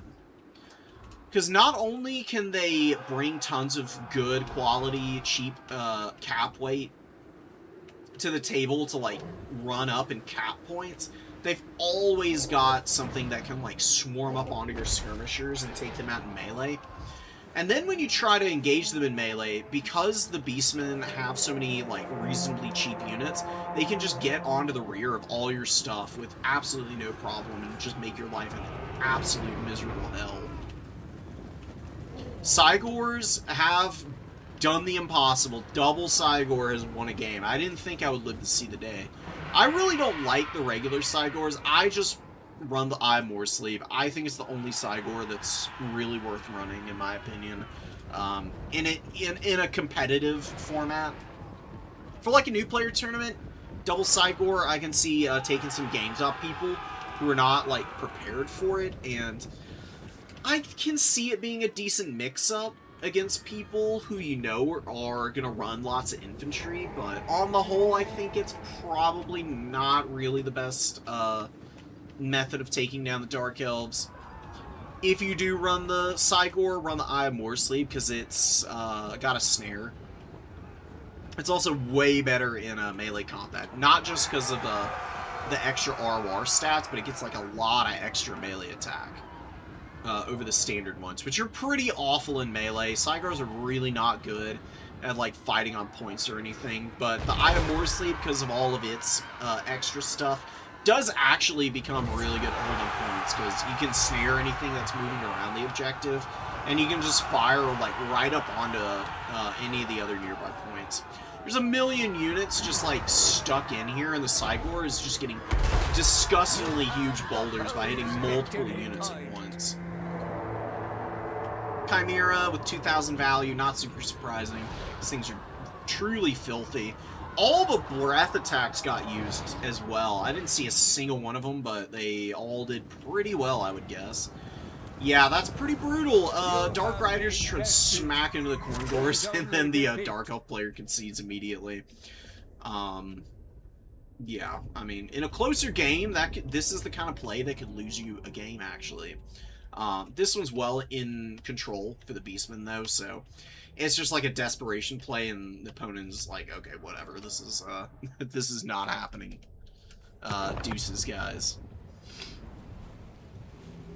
I think the biggest thing for Gaxley was the Lord choice is just not that great.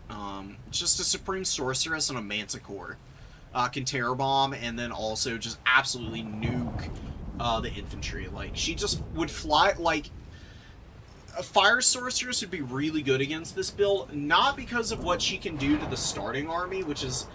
The starting army is a little hard for a Fire Sorceress to handle. It's because she just dunks on the reinforcements. Not only can she just nuke all the Slangors and then also hit any Sentis that try to get into melee, she can use Burning Head on Harpies, and very importantly, Burning Head is amazing against Razorgore Herd. These guys get hit pretty hard by Burning Head, not necessarily because Burning Head does like half their HP and damage. Burning Head does just enough damage if it hits the full length of the unit to force them into a rampage. And Razorgore Herd, when they rampage at 75% of their HP or less. And it's a 30-second, or I think it's a 35-second rampage. It's really brutal, and it makes them super easy to clean up if they start running around and not listening to any orders. I think that's where the Supreme Sorceress would be best. If you want to run a big dragon character, I promise you Malekith is the way to go. Malekith has an amazing ability that's really cheap called Gaze of Malice. It's a 3-use wind type spell that hits in a pretty wide cone. It does disgusting damage. It's basically a scab. It's a unique Scab Scraith, is how I'd put it. And it ruins stuff like Slangors and Gore Herd and Senegors that are really bunched up. Plus you have the breath attacks. Plus you have good magic options. If you're not going Soul Stealer, then you can do Chill Wind to disrupt the Beastmen's like speed advantage and a whole bunch of other things, dude. I love Mali. Malekith, I think, is probably one of the best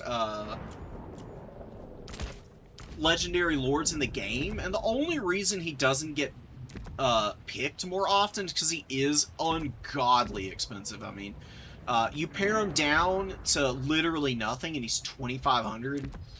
And then you start adding more stuff on, like, you know, Soul Stealer, he's 2,850. If you want to go, like, Power of Darkness and, like, Blade Wind and Chill Wind spam, that's 2,985. I don't really think you need any extra WOM from Power of Darkness, per se, but it's not bad to bring. Because you do just unambiguously get a lot of extra reserves. Which is kind of nice. I think with the Power of Darkness, you get an extra Soul Stealer, if I'm not mistaken. It's been a while since I've done the math on it. I can check that.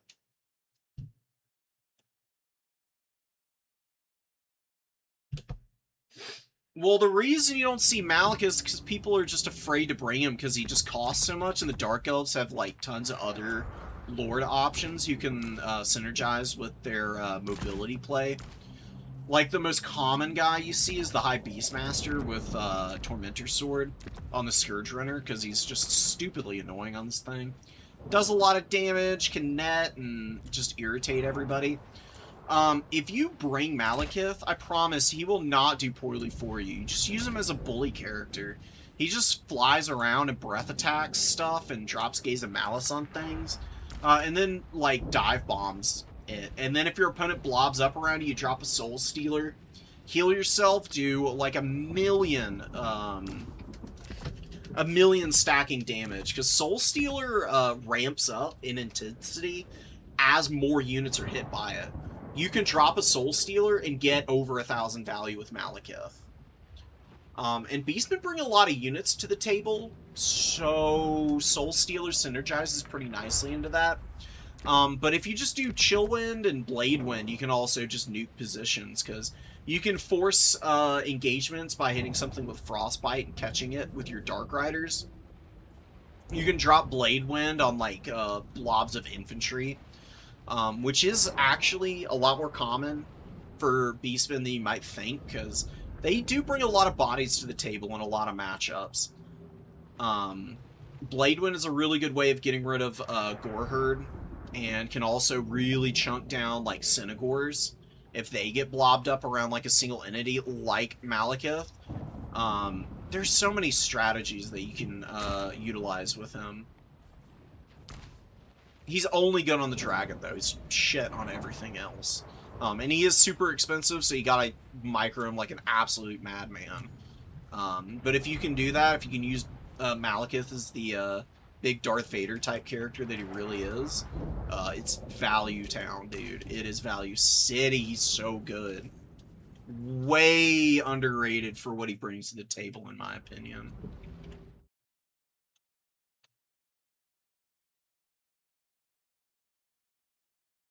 Going tall against Beastmen isn't a bad idea, though, because you don't want to engage Beastmen early, 9 times out of 10. You want to whittle down and value trade against Beastmen.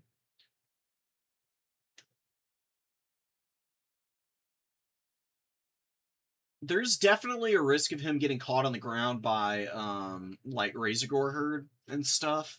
I don't think it's enough to warrant avoiding such a strong character.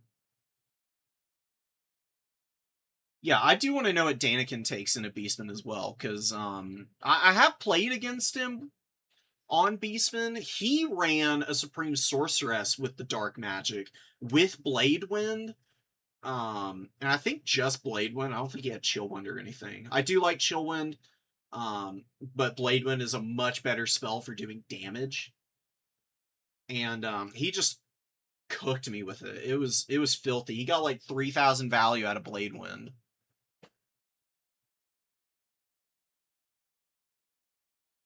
Cygors play in like one matchup in land battle. You can use Cygors in Dom, and they can do well. It's just that they cost a lot. I don't think running 2 of them is really worth it. But single Eye of Morsleep, I've had a lot of success running that style, especially against the Chaos factions, but also I've seen it work pretty decently into the Elf factions too, because it can do huge damage to their elite infantry, who you don't see too terribly often, but do on occasion see as a mix-up, and then also their bow lines. And the bow lines can have a hard time getting to the Cygor because it's got crazy range. Really, really nice. Let's see what we've got for another new player. Replay. Did we? Yeah, we did watch this one. It was a good game. Ooh, more Beastmen. Ooh, and Brandon. Brandon's on Beastmen. That's awesome. Brandon's been playing a lot of different factions. I think he's still trying to find the one that truly speaks to his soul. Which is always a really complicated process. Finding the faction that genuinely clicks with you as an individual is not easy. because there's 24 factions, and you need to play a little bit of each of them to, like, really get a feel for them before you just kind of say, and not for me, and move on. So we've got 2 Razorgore Chariots. We've got a great Bray Shaman of Shadows. He's on the Razorgore Chariot. He's got Melkoth and Pit of Shades. This is a pretty good spell kit, actually, for beating the Skaven. Melkoth's you can overcast for extra range, and Melkoth's does really good damage to weapon teams. Excuse me. Weapon teams have, like, no HP for how many models they have. It's a little bit like hitting a cavalry unit, but the cavalry is, like, twice as squishy.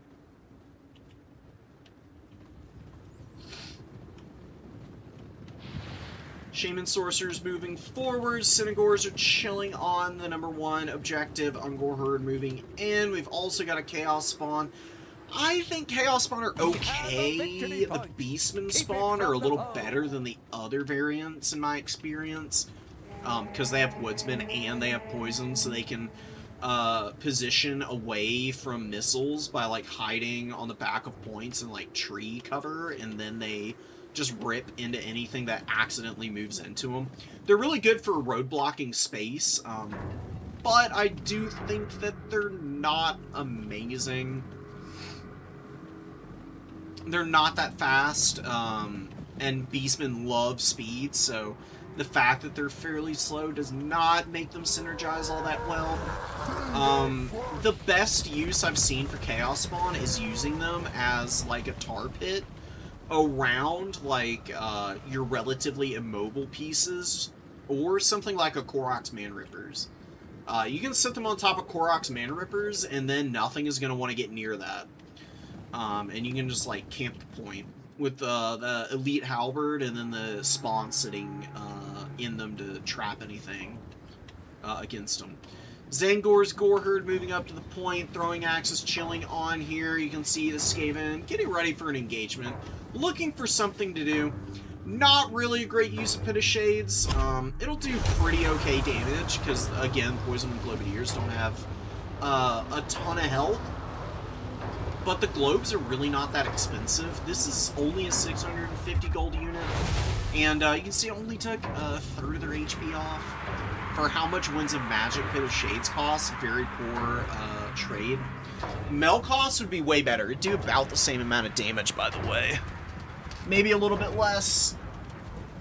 It's a little bit variable because the damage varies between each individual tick. Synagore throwing axes have kind of wandered into the Clan Rats. The Clan Rats are dragging them down a little bit. The Razorgore Chariots move in, but they get a very, very bad charge. And they just immediately get stuck in the halberds, and now Rat Ogre Mass is going to mean that there's just absolutely no moving out of this for the Razorgore Herd. That is a dreaded 13th. Oh my god, the Storm Vermin are behind everything now. Oh, but it's a Sword and Board Storm Vermin. Why would you do that? Yeah, never overcast the dreaded 13th. I don't know if it was a misclick maybe or something, but the Halberd summon is always better than the Sword and Board summon, because these guys just don't do good damage. They're not like a bad unit in a vacuum, and as a summon, fine. It's kind of cool to see them. But the halberds with the anti-large are just always going to be able to uptrade, and they have AP. So on average, with the fact that they're going to be summoned usually onto the back of something, they get way more effective value from the halberds than from the swords. So these guys, they can, like, chip down some of the unarmored stuff here, but they're not going to do enough damage to the Razorgore Chariot or the Chaos Spawn to, like, really make the difference that they could here otherwise. A really nice Pit of Shades this time, hitting Clan Rats and the Storm Vermin, and the Storm Vermin look like they're going to rat out of here. Yep. That's the Storm Vermin halberds leaving the battle. A little bit rough for the Skaven to see them escorted off that way. They might be able to rally, but I'd probably just unsummon them personally with how beat up they are. Rat Ogres freaking Hell Pit Abomination. Wait, when did the Hell Pit Abomination get here? This is the most invisible Hell Pit A-bomb of all time, dude. Just slowly trundles up to the front line and continues keeping the Razorgore Chariots from doing anything useful. The Chariots should have gone just around the flank, or you just wait for your opponent to like start committing units. Wait to see where they might overblob and just try to push through the crack of their formation elsewhere. Because if you can get into the back line against the Skaven, they've got a lot of really vulnerable units to Chariots. Razorgore Chariots can get like 300 or 400 kills in this matchup just by running down Clan Rats and Weapon Teams and Night Runners, which is what they're really good at killing. Razorgore Chariots do a load of damage to like skirmish units that are trying to run away from them, because they get a bunch of charge speed and they just accelerate through the entire unit. And it's kind of funny watching Beastman units like grind dudes underneath their wheels, kind of like they're tanks, dude. The Razorgore Chariots are kind of like what a tank driving through somebody would be like. They make everything a nice, fine red mist, for the most part.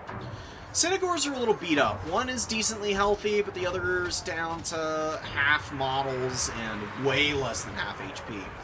They are shooting the Rat Ogres, though. The Gore Herd are somehow still hanging in here.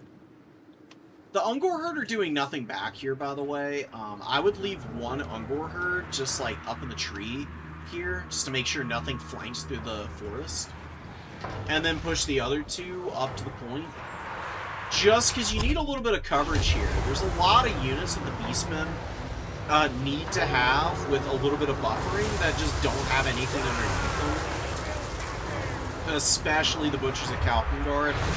Butchers of Kalkengard against Skaven are definitely something that can work, but oftentimes, I just find that the Skaven have too many effective counters for them at range.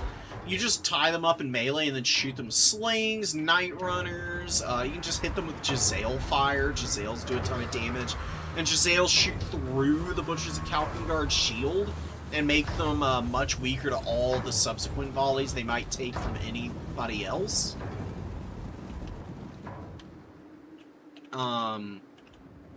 Not 100% sure what the best way to go into this matchup is. Having a source of terror is really nice. I have actually had success with the Jabberslythe against the Skaven. You just keep the Jabberslythe back and then just like swarm forward with a million Ungor Spear Herd, Ungor Herd, a few Gore Herd to back it up, and then the Jabberslythe, once the main line engagements kick off, starts running in and just going right down and through entire like Skaven battle lines, because it's got tons of mass, does a ton of damage, causes terror, and can actually use its Mortis engine very effectively, because it procs when units go below half leadership, and Skaven have bad leadership, so it's very easy to get them to the point where they start getting hit by the Jabberslythe Mortis. Zangors have been doing okay here. They're one of the only units that the Beastmen have been able to rely on. Great Bray Shaman did get pretty good value. The first Pit of Shades was lackluster. The other two were amazing. They got really good value for this guy, but the value is not looking good for the Beastmen. They're so far behind. And Skaven are definitely one of the best factions at playing with a lead. Because when they start playing with a lead, it becomes really easy for them to protect their characters. I found that the best way to kill Skaven Lords is fairly early on. Like, what you do is you just, like, build up a little bit, like, tie up as many of their units as possible in combat, and just get a good combat character on these Grey Seers, because they fold up if they get attacked by an anti-large unit.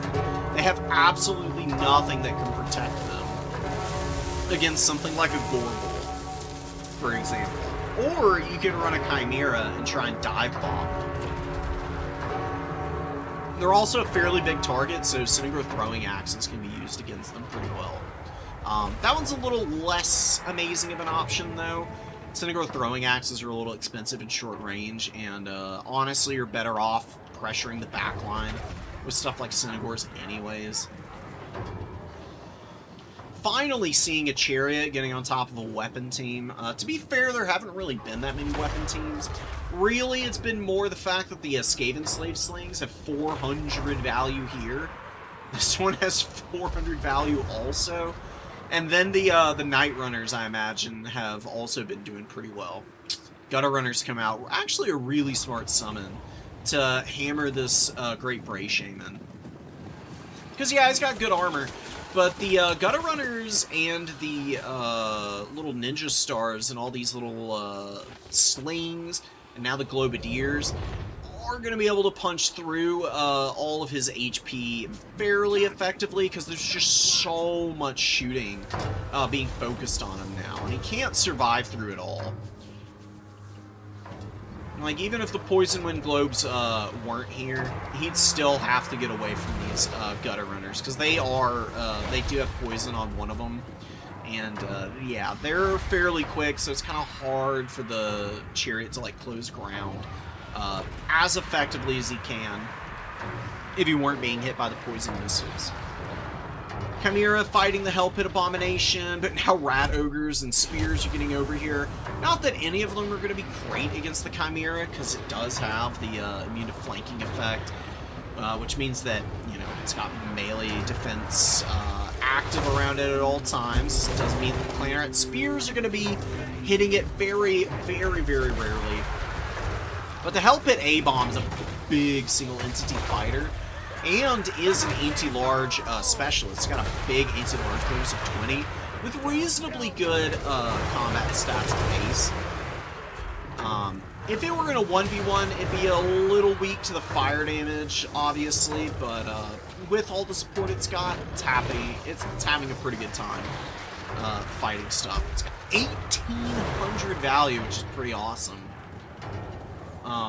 Which, honestly, I have seen Hell Pit Abominations work in a couple Skaven matchups.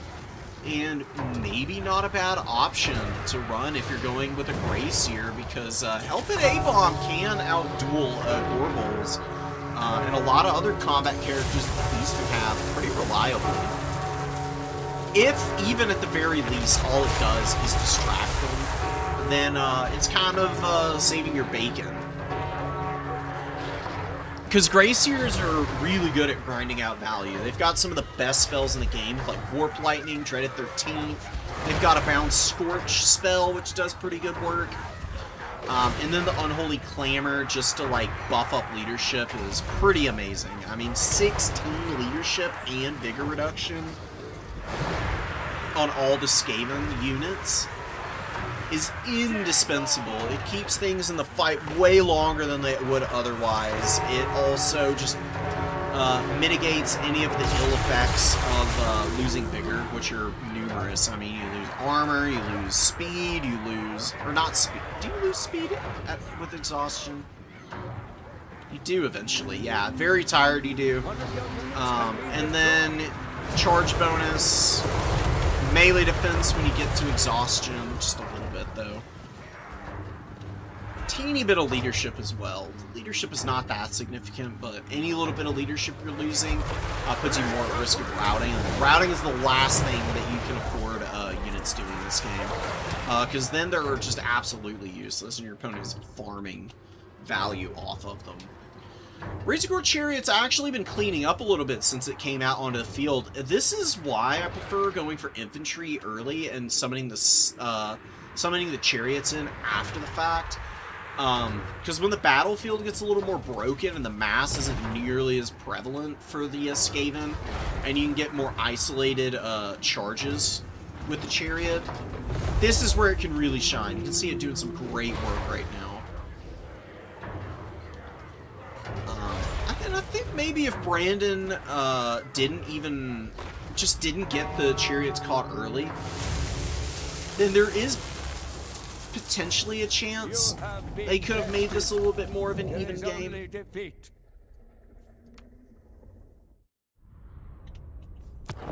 Because he made a pretty scrappy game out of what was an awful opener for him because of the chariots and the spawn getting caught. And the Cynagors got beat up pretty badly by all the missile fire as well.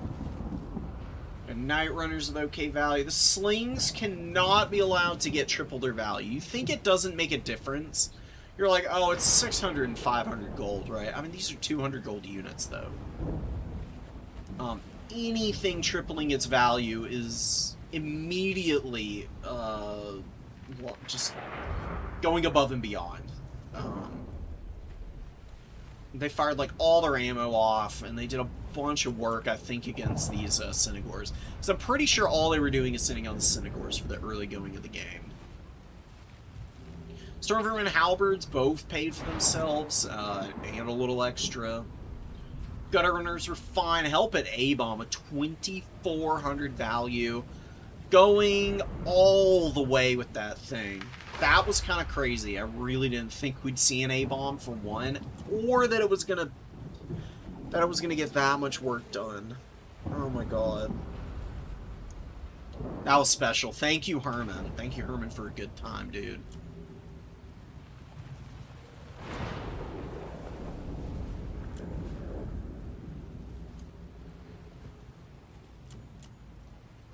This tournament from the other day. Could maybe do a few of those replays. I think we're running down to the end. I don't think we've watched this one. Did we?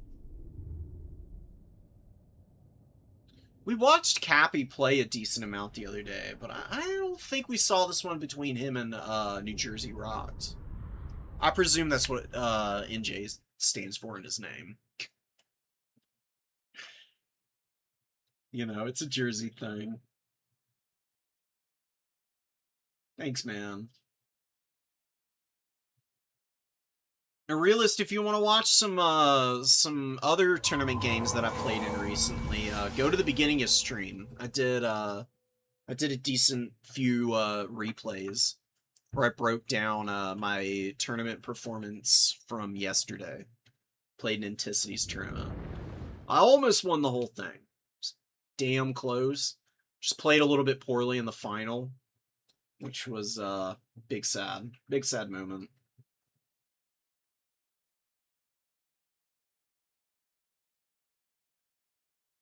Yes, honestly, I do wonder maybe I should run some single elim tournaments. I think it would be pretty fun. I mean, you just get in and get out with your games. We have a victory point. Keep it from the foe. Marauder Horsemen of Khorne getting hit really hard by the Riders of the Mighty Serpent as always.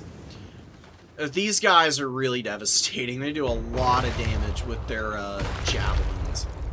But Khorne is getting some decent return fire. The Marauder Horseman throwing axe is not doing badly in the range trade at all.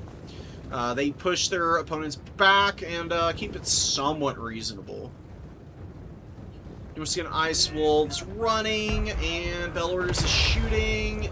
Ends up hitting more Ice Wolves, actually. Kind of hilarious. Didn't really do a lot of damage to them either. Definitely not the best unit to be trying to hammer down. Honestly, a really good engagement for Khorne. Hounds of the Bloodhunt are an incredible unit. You don't see them too often because Fleshhounds are already kind of an iffy unit in a lot of matchups. These guys, though, they do have Gore Feast, immune to contact effects. They dampen, which removes magic damage. I do think that they've got some teeth here. And I think going for the ROR is probably your best bet to make a Fleshhound work anyways. So I am loving the fact that we've got them out on the field. Pushing really deep in here, though. This is definitely something that will get you punished more often than not by most good players. New Jersey is doing a good job of splitting. He's killed a Fury back here. He's got the Beast of Tashnar in. Marauder Horsemasters are keeping their distance and throwing their javelins in. Hellforge Bellowers is currently dismantling the Hunter Javelins, which is the right call. You gotta do something to keep Skulltaker protected while he's still farming up for Cloak. And Skulltaker's also beating the snot out of the Great Shaman right now. Shaman is getting run down. Having a really hard time escaping as well. Now Berserkers are going to get chewed up by Skulltaker, and he's going to get his cloak really fast here. He's almost got it. He's about to get it in just a moment. Hounds of the Blood Hunt engage against the Beast of Tashnar, and actually at the last freaking second is able to rout them, which is huge. Kurgan Horsemen, great weapons, are scrapping against the throwing axes. Hounds of the Blood Hunt. Oh, they're just trying to chase off the Beast of Tashnar. These guys are going to rally, probably, and then they can get unsummoned. Not the end of the world for either side. Norscan Ice Wolves jumping on the Hellforge Bellwers here. Doing some nice work, keeping them occupied and just tearing into them. Making life a little miserable for those guys, but Skulltaker's pushing around in the trees and just terrorizing everybody. And actually, normally I would say never take Skulltaker into the forests, because he loses a bunch of speed, and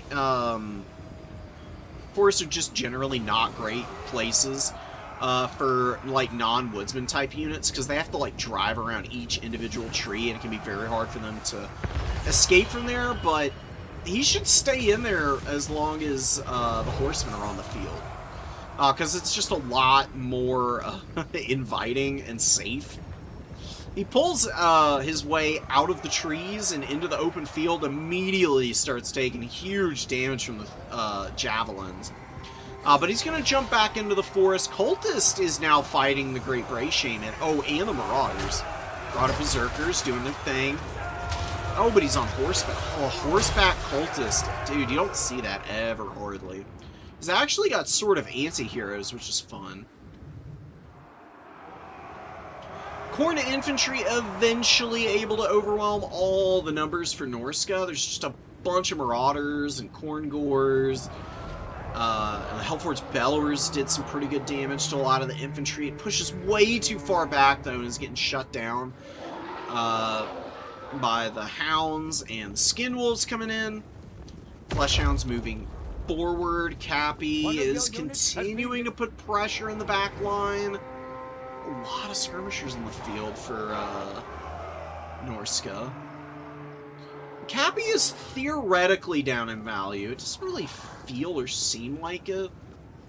Although I guess this massive swarm of horsemen is making it for a little bit of a deceptive showing on the battlefield.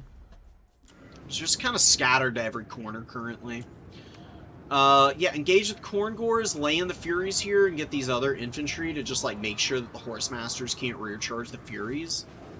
And you can probably kill the Icehorn Marauders pretty fast that way. Because you don't really want them sticking around, necessarily. Do like having the Cultist and Skulltaker running around together. They are tearing apart this Marauder champion, slowly but surely. These great weapons are doing some good damage to both of them now. Yeah. Halfway to getting their value back. Ooh, but the Bloodletter Summon has been held on to for a long time. Oh, brilliant, brilliant summon. Right into the face of the Javelins and the Berserker trying to reinforce. This Bloodletter is going to end up with about 250-something value pretty quickly here. Yep, shuts down the Javelins. Now the Berserkers are next in line. Berserkers starting to take some big damage. Those great swords, dude. I love Bloodletters. They're so cool. You know, like, swarms of Bloodletters, like, maxing out on Bloodletters can actually work pretty well, because it can be kind of hard to deal with all the demonic infantry at times. If there's just, like, a massive number of them, they can really hammer down enemy units, just by virtue of the magic damage and the AP that they've got on them. Wow, the champions end up folding here. They are getting attacked by a little too much for their own good, and down they go. Bloodletters are going to crumble out. They ended up with about 200 value and a big Sword of Khorne hammering all the horsemen. Huge damage. Normally, Cav don't take that much HP damage from the Sword of Khorne, but these guys don't have much in the way of armor. So they're extremely susceptible to being hammered down by it. And Khorne is just outlasting the Norskins. Cappy is just aggressively chasing down the horsemen. He's really running a lot of these infantry units ragged. Shaman Sorcerer, though, is back on the field, but Skulltaker finds him once more. Cultist is going down. There's a lot of very beleaguered units up here, but there's really nothing to kill Skulltaker. As long as Skulltaker stays on top of this Khorngor, and they can just, like, use the Furies to hammer down anything that might be kind of annoying, mobility-wise, then Khorne should win this game. Ooh, big mistake here. How's the Bloodhunt massively overextending? Losing these Flesh Hounds over here is going to put Cappy in a really awkward spot. Because there's really not a lot of cap weight to hold the #1 objective. Ooh, and Skulltaker gets hit by a Plague of Rust. Upgraded one, too, so he's down to 71 armor despite his Cloak of Skulls being active. He's trying to run away. He's definitely doing an okay job of staying ahead of the competition. Furies going through the Lord Sniper. Really beat up Fury unit. They could actually kill this guy. I can't see the values for whatever reason. But whatever. Yeah, diving really aggressively onto this guy and somewhat surrounding him, but he's still managing to push. Oh, but the miscast is going to take him down. The Furies avoid most of the damage because it hits a lot of the treetops. A lot of them are in the air too, and they just kind of ignore the damage. Chasing off the Great Shaman Sorcerer could be a game-winning play here, depending on what happens with Skulltaker. Look at Skulltaker continue to go, man. 250 kills now. He's almost healed capped. He's got about 1,200 to go. And with his leadership, he's functionally unbreakable. Throwing axes, kiting out this Skin Wolf and this Marauder, or this Norskin Ice Wolf unit. Brilliant stuff, and the leadership penalty from the Lord running off puts him in the danger zone immediately. Bisa Tashnar coming in. Cultist is running around out here, doing his business, and Skulltaker actually breaks that entire blob of units, and is going to be rallying back to the #2. There's a bunch of cap weight here, but none of it is particularly good at fighting in melee combat. Like the Horsemasters and the Ice Wolves, they can cycle charge, but they can't fix the Khorngors at all. So with Skulltaker here and a few Marauders and some beat-up Furies, provided Khorne catches these guys in a surround, it's basically game over for those Norskin units. They actually don't even cap the point. Khorne gets enough units on to save the cap. And, excuse me, guys. Sorry about that. Cappy's officially at the point of no return for New Jersey to have to... New Jersey is going to have to get a triple cap, which I don't see happening because he's probably going to lose the #1 objective. It's going to be very hard to take the #2. I can't click on, like, anything other than the units directly. He's going to have a really hard time, like, taking all of these objectives because there's a lot of Marauders coming in to start holding points. Skulltaker's fairly close and doing a good job of supporting. And leadership is still a little bit of a problem. It's going to wear off in a few moments here, but I don't know if New Jersey is going to want to even summon his Lord back in. It's not really, like, the best position to summon Lord out, who probably doesn't have that much magic, and is still susceptible to getting killed by Skulltaker. Like, you can't engage Skulltaker with the Shaman, even with Skulltaker being at 2,000 HP. He is just too ferocious of a character to even think about making that effort. Marauder champions get hit by Bloody Onslaught, and the Khorngors and the dual weapons are pretty saturated in on these guys. Khorngors are trying to attack Bisa Tashnar, though, so they're not doing any damage. But the Marauder Horsemen sure are, as well as the Marauder dual weapons, and always always is Skull Taker watching and waiting for an opportunity to just be a complete bastard and bully the lesser folk of all the realms. Very beat up Korngor holding this point down. Norseman Ice Wolves coming in. Cappy has been doing a great job with the Khorne Horsemen as of the last few summons. He's doing a really good job of kiting units around with them, and even though one goes down to a Skinwolf on the high ground side of things, he's got plenty there to continue holding caps, and he can keep poking here against these Kurgans and the Ice Wolves as they desperately try to take this #1 objective away from Khorne.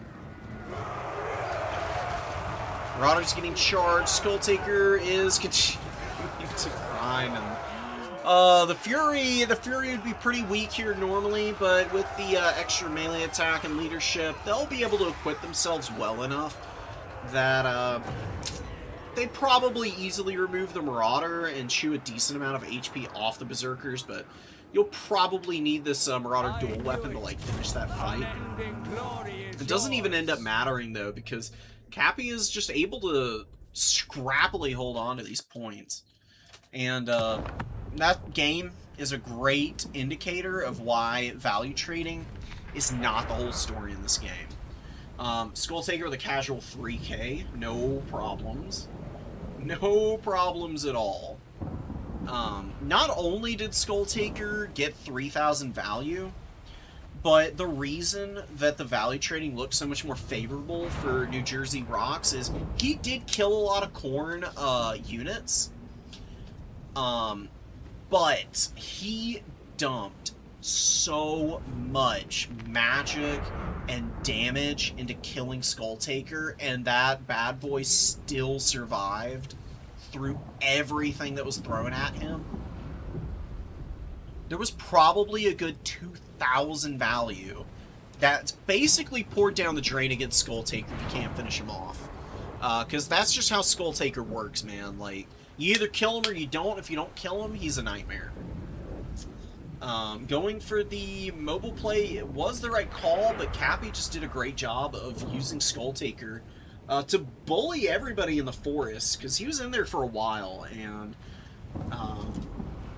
that's probably where he got about half of this damage. And then the rest was him just like flattening units in the late game, which he's really good at, because Norska ran out of steam with their Lord not being able to carry any weight in the at the end of the match, and Skull Taker is just going strong as ever at the end.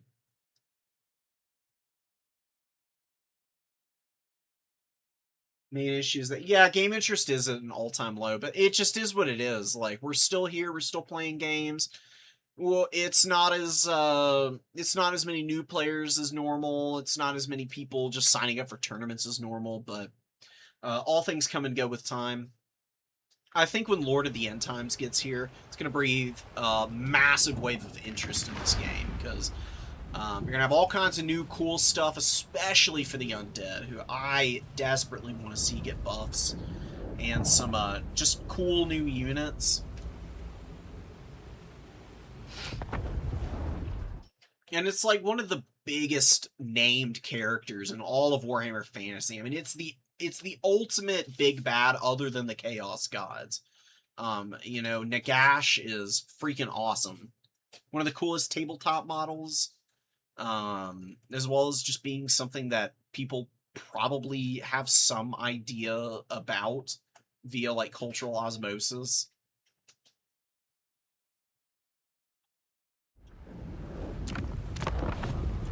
I will not panic until the day there's just literally nobody playing this game anymore. Which I really hope never happens, because I really do love being able to play. I wish I had all the time in the world to do it, but just maximizing the opportunities I do get. I still have a really fun time just getting in and scrapping with people. Is this a game we saw? We did see this one, because Palorinos, I think, actually won this game. Oh, no, this is one of the ones he lost with this build.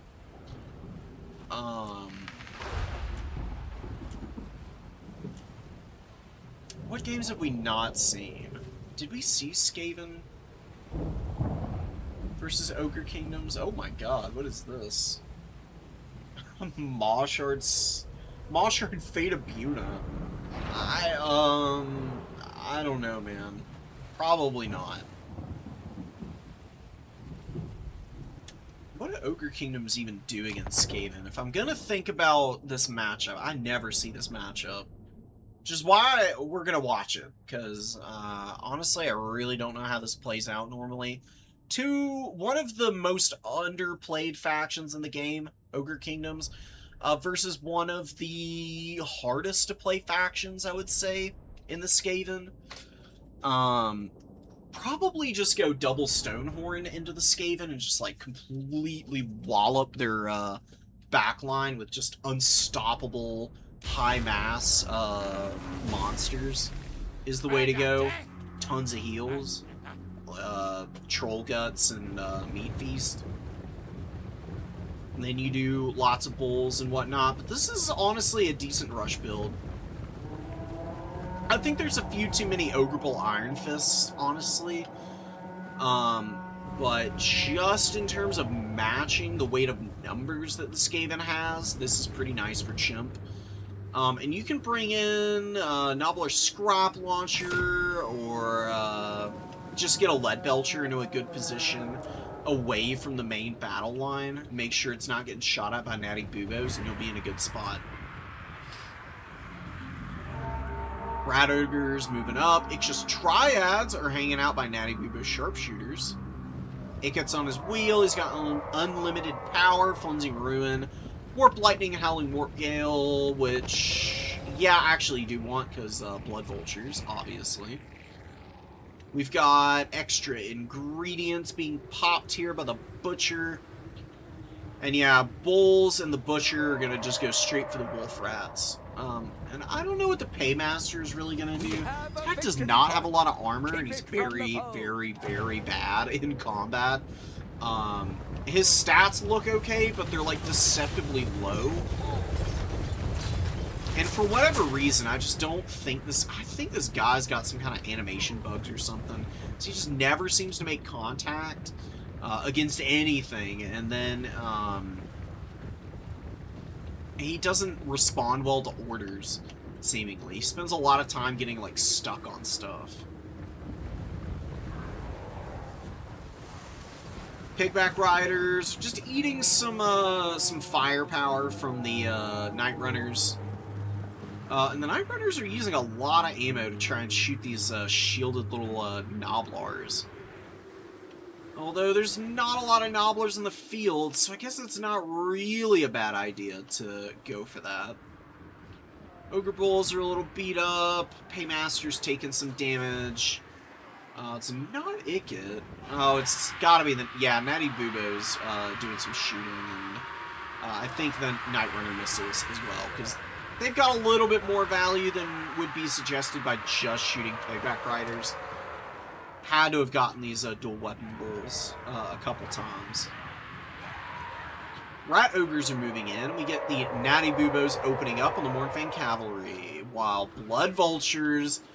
Ooh, Blood Vultures have an opportunity here. I don't know if Chimp has seen the purple shots from Natty Bubos, but I think that's in fact the case, because, I mean, the Blood Vultures make a straight beeline for these guys, and yeah, they get right onto the back of them.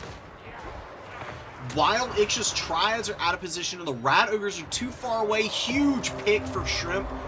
I cannot imagine that the Natty Bubos are going to be saved here, because they're so beat up already. And Rat Ogres that could have rallied back to them are actually being sent to the front line, because Skaven are buckling pretty awful right now. They are not having a good go of it.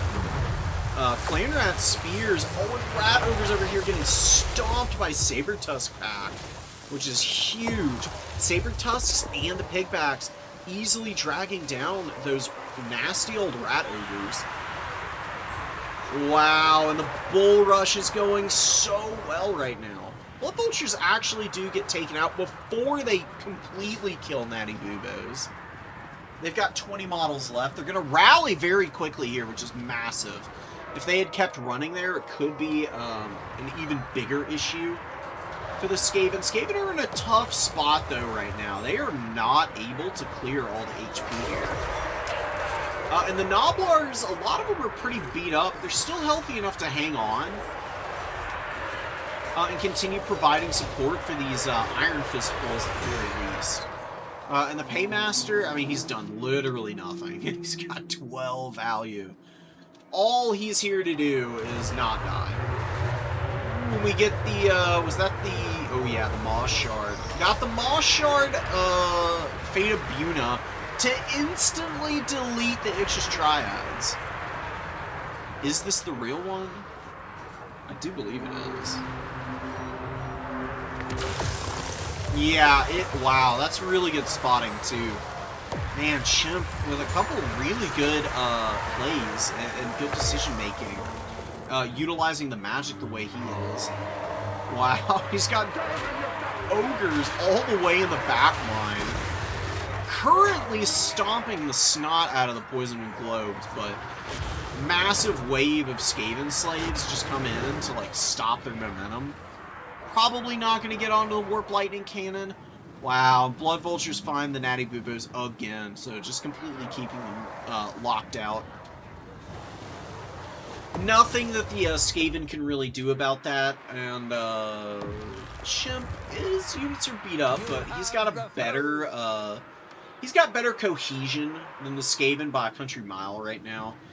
Skaven have like 2 different positions that they're trying to defend, this artillery piece, and then just trying to do anything they can to stay alive on the middle point.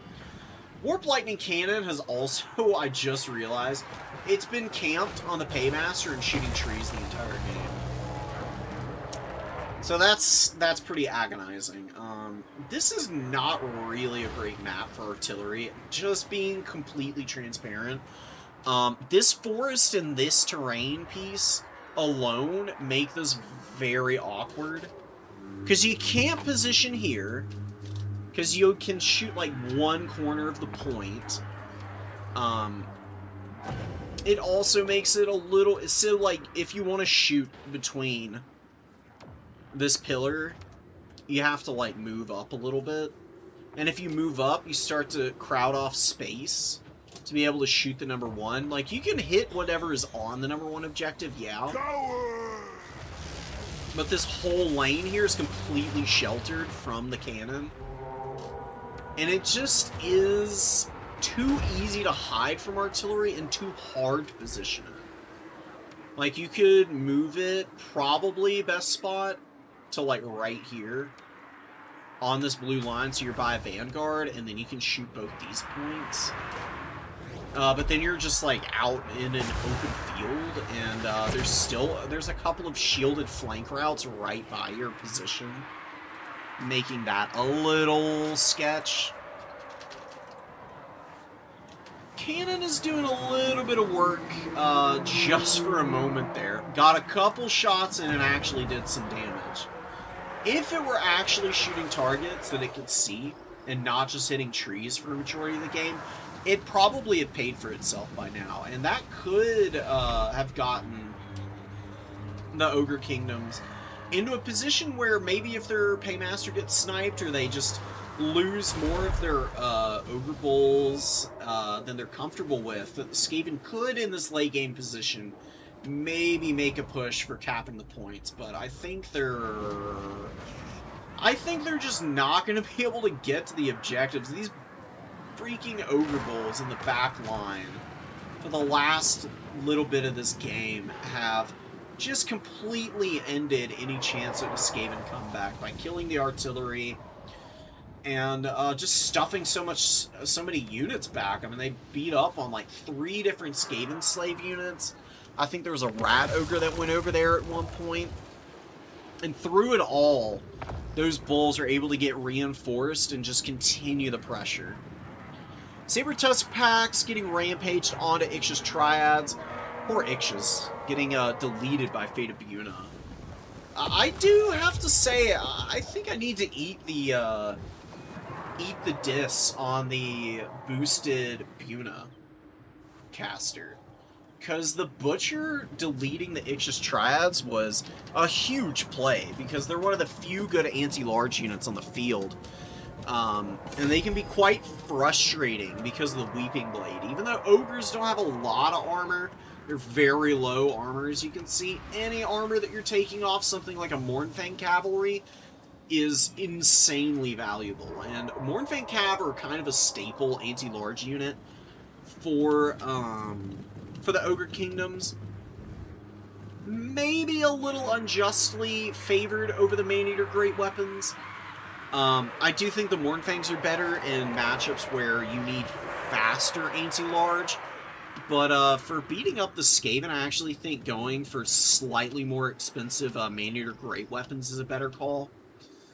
Because they're about the same speed as Rat Ogres, and these Mournfang Cav are not ITP, and Skaven can bring a lot of terror-causing single entities like Brood Horrors, Mutant Rat Ogres, Hell Pit Abominations, not that you normally see one, but anything is possible. And the Maneaters have slightly better stats as well for prolonged fights, which against Skaven are kind of an inevitability because they bring so many bodies out onto the field. You're gonna have to spend minutes at a time engaged against like hordes of garbage at some point. And the Mournfang Cav, if they're fighting like the Clanrat Spears, it's fine, but if they get engaged by the Eshin Triads, I think that's where the Mournfangs become a liability, and where the Maneater Great Weapons can perform just that slightly bit better to probably be able to fight off the Ixis Triads with some support. Storm Vermin on the way in for the Skaven. I mean, the Skaven have a lot of stuff here, but the Ogre Kingdoms have just been pretty content with, like, fighting on their double cap, but now they're sending a gigantic wave of units to the low ground. Look at them breaking apart this Storm Vermin unit. They've got the unit basically split in half. They've got, like, a big pocket up here, and then the rest of it is, like, spread out over here with, like, a bunch of bodies in between them all. Just look at that. Ogre dual weapons tearing apart these Skaven units here. Although it looks like they might be over-pursuing the Skaven Slave Spear that's already broken. If they just focus up and you have the dual weapon bulls start chopping away on the end of the Storm Vermin formation that's over here, they probably killed them fairly quickly. Mournfang Cavalry are chasing Ikit off the field. Very unfortunate for the Skaven. Ikit actually did amazingly, too. He got 2,900 value, which is... I mean, it's a lot, you know. He could have done maybe a little bit more with, like, a little bit more time to get unlimited power and another Flensing Ruin off. I don't know, though, man. I mean, 2,900 is about the lower end of what you can expect from a well-used Ikit. And it's normally enough. If Ikit does about 2,900 damage, that's usually going to put Skaven in a position where they can win. Because they're usually much better at getting cap weight out on the field and just, like, swarming objectives than any other faction. But Ogres are, like, one of the few that I think is probably about as good, maybe even better. Because they just have lots of... their bulls aren't always the most resilient of folk, but once the battlefield gets broken open and it's, like, very chaotic, that's where bulls really start to go crazy because they get to charge things more. They spend less time just fighting toe-to-toe, and they can just cycle charge in and out of fights a lot better. And then their superior speed is pretty hard to deal with. Especially for low armor, trashy units like the Clan Rats are. Rat Ogres did not value trade well. Night Runners were pretty exceptional. They all up-traded, which is awesome. Even the ones out of reserve got either their value back or a decent bit extra. Jeez. Wolf Rats were garbage. Against Ogre Kingdoms, I'm thoroughly unsurprised because dual weapon bulls just absolutely slap the snot out of them on the charge. Butcher only got one Buna off, but made it count. Yeah, this feels like a tough one for the Skaven. Like, just watching this game does not look great. But we gotta remember the Warp Lightning Cannon was not used to its fullest extent. And Natty Boobos, there was a fumble with protecting them early, and that got them caught and killed. If those units are able to actually set up and shoot for an extended period, they probably have a good chance of beating the Ogre Kingdoms. Because Ogies are good in the ranged duel, but Skaven beat just about everybody. I'm trying to think of any ranged factions that beat the Skaven at their own game. Maybe Tomb Kings. I think Tomb Kings can probably outshoot the Skaven.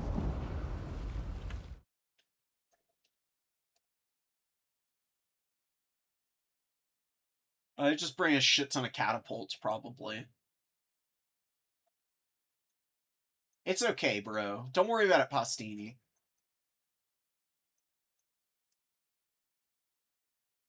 You'll figure out the matchup. Tomb Kings, yeah, Tomb Kings are, yeah, and not only do the Tomb Kings probably outshoot the Skaven, but they also scare all the Skaven infantry off the field. And have single entities that are really good against, like, mass infantry, too. Waiting for all the Tomb King stuff. Yeah, we gotta do some Tomb Kings. I've completely neglected them from this tournament. All the other matchups have been looking, like, way more, like, inviting. Or did we have any Tomb Kings players in this one? Not really. I think we've gotten through all the replays that I really wanted to check out.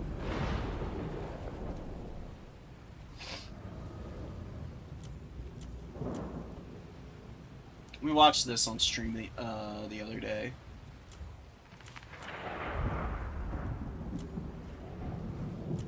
When did I download these?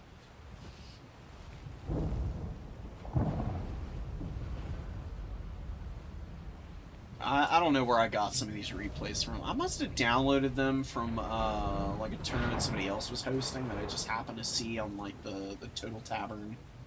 Or not the Total Tavern Discord, but the RTK Discord. Because I was looking around there a little while back.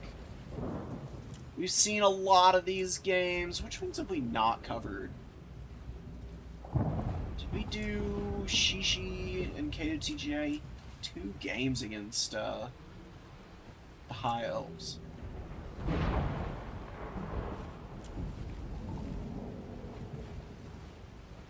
This one we've definitely watched. I remember this game now. It's on Celestial Lake.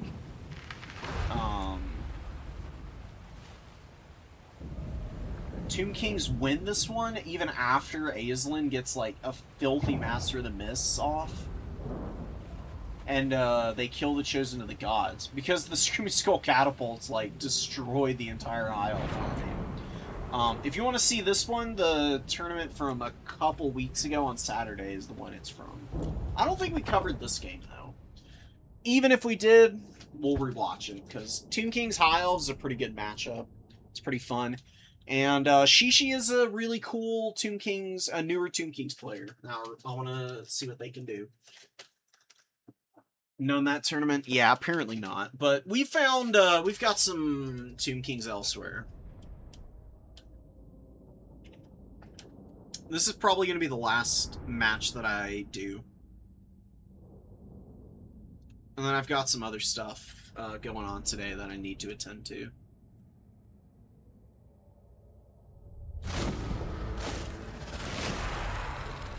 Now is the dawn of the mortuary call. We have a victory point. Keep it from the foe. Spirit Leech caster for the High Elves. He's got Bugahoeth and Starwood Staff, which is a really good combo because you just get infinite winds of magic. I mean, damn near at the very least. You can always unsummon him and bring him back out and use the Starwood Staff again. Tyrion's on the way in to just duel and kill stuff. Sunfang, Faint Right Post, Stand Your Ground. Foe Seeker, he's got magic damage and flaming attacks. Really good against Tomb Kings, because Tomb King's characters are weak to fire damage, and they don't really have a ton of physical resistance units. And just having some kind of magic damage can kind of hedge against that. Oh no, but Tyrion is on foot. Victory point. Yeah, so generally speaking, you never want to run foot characters in domination mode. Probably except for Sigvald and maybe a couple of others. They need to be incredibly durable, and I mean, Tyrion is durable on foot, but his horse is not that expensive. And Tomb Kings have a lot of very quick, big single entities that really only the Fireborn can effectively counter, as well as like Sisters of Avalorn.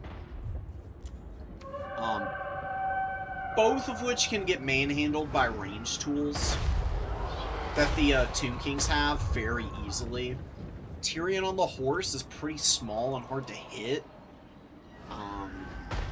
Pretty easy to dodge with, since he's also crazy fast on Malhandir, I think is the name of his horse.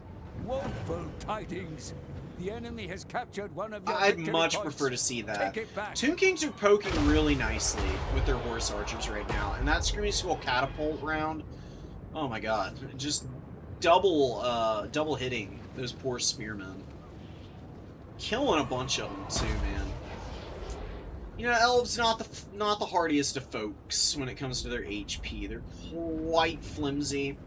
Chosen the Gods moving in, and they're going to get some shots off on the Illyrian Reaver archers who are trying to flank around. This guy's getting hit pretty hard, getting a nice little volley off on the Chosen. And some Sister of Avalorn fire with Talents of Torquilida incoming now. Ooh, big damage from the catapults. Oh. Oh my god, the Reavers have got to get moving. They just keep getting nailed, and some archer fire as well to help whittle them down. Hate to see it. Chosen the Gods need to get out of here. They're starting to take quite a bit of poke. Sisters of Avalorn Talons in range. Eagle Claw Bolt Thrower in range. The Illyrian Reavers, if they scoot up a little bit, can also start opening up. So yeah, Chosen of the Gods gonna get... Yeah, Narrow's Incantation is fine. I mean, it won't save you from the Sisters of Avalorn damage. But all the Illyrian Reaver fire, the Eagle Call Bolt Thrower fire, and the Talents of Torquilida are getting a massive nerf to their impact against these Chosen. Yeah, Catapults. Oof, that last shot, too. Took out a couple models, and Sisters of Avalorn are going to be hacking by the Catapult. Misses the last couple shots there, but still doing good work. Chosen the Gods whittling down to the Illyrian Reaver Horse Archers, which they do very well. They're actually really good, especially against these Skirmish Cav. Because the Airburst Missile blows up, and it kind of like umbrellas onto multiple models at a time. It drags them down very efficiently, as you can see. They can just keep getting torn to shreds. And we've got Skeleton Horsemen moving up now. Catapults continuing to hit the Talons back here. One good hit there, takes out 4 or 5 models. Eagle Claw Bolt Thrower trying to help the Illyrian Reaver Archer Cav. High Elves pushing really aggressively for this back point. Oh, I'm actually realizing I think I did cast this one the other day. But that's fine. It's a pretty good game. Necrotect is coming in to deal with the Spearmen. Tomb Kings are staying fairly close because they did a really good job of holding their back point.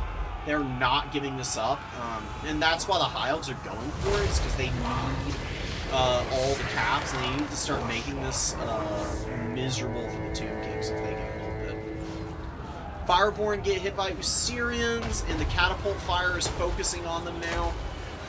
Assyrians is so good against the cavalry of the High Elves. You can see that one Assyrians has gotten Kata close to 500 value. And the dragon, or the Fireborn, the Dragon Princess Aurora is down to half HP already. Which is no bueno. They definitely are looking for better engagements, and they're going to carry home a charge against the Necrotect okay. But now they're just even more blobbed up, which means that the Sepulchral Stalkers are going to be able to also shoot them down pretty effectively. Yeah, a few odds and ends shots coming in. The Catapults continuing to make good contact. The High Elves really suffering for their efforts at trying to push this back objective of the Tomb Kings. Tomb Kings fight really well with the lead. They're another one of those great value trade factions once they get up on you. Skeleton Horse Archers are all pretty much taken care of. The towns of Torquilita and the Sisters of Avalorn have done a good job of counter-firing them. Catapults are using a lot of their ammo up, but they still have a decent little chunk. They've got plenty of volleys left. And they've both paid for themselves already, which is a great start. If they both about double their value, then the Tomb Kings should be able to pretty easily move up and take a double cap here. You can see how beat up the High Elves are. They just don't have anything on the field, hardly.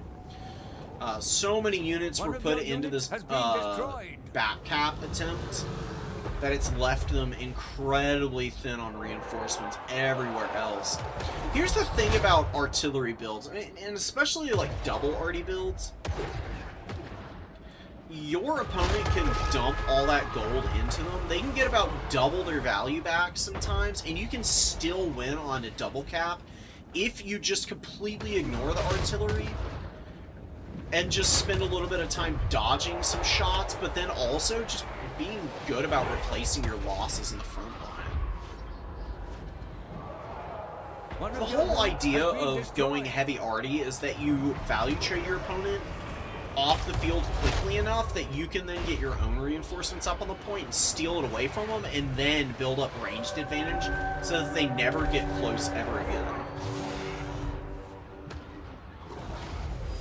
Eyes of the Desert getting some good shots against the Sun Dragon. Ooh, chunky. Yeah, Sun Dragons are a really cool monster. I really am not so sure about, really not so sure about utilizing them against the Tomb Kings like this. I think without a, I think if you want to run a Sun Dragon, you put the Archmage of Fight on it. So it's a little bit more durable. If you want a monster mount that just a basic monster that I think would be very easy and safe to use against the Tomb Kings, it would be either a couple Flamespire Phoenixes or just one Arcane Phoenix.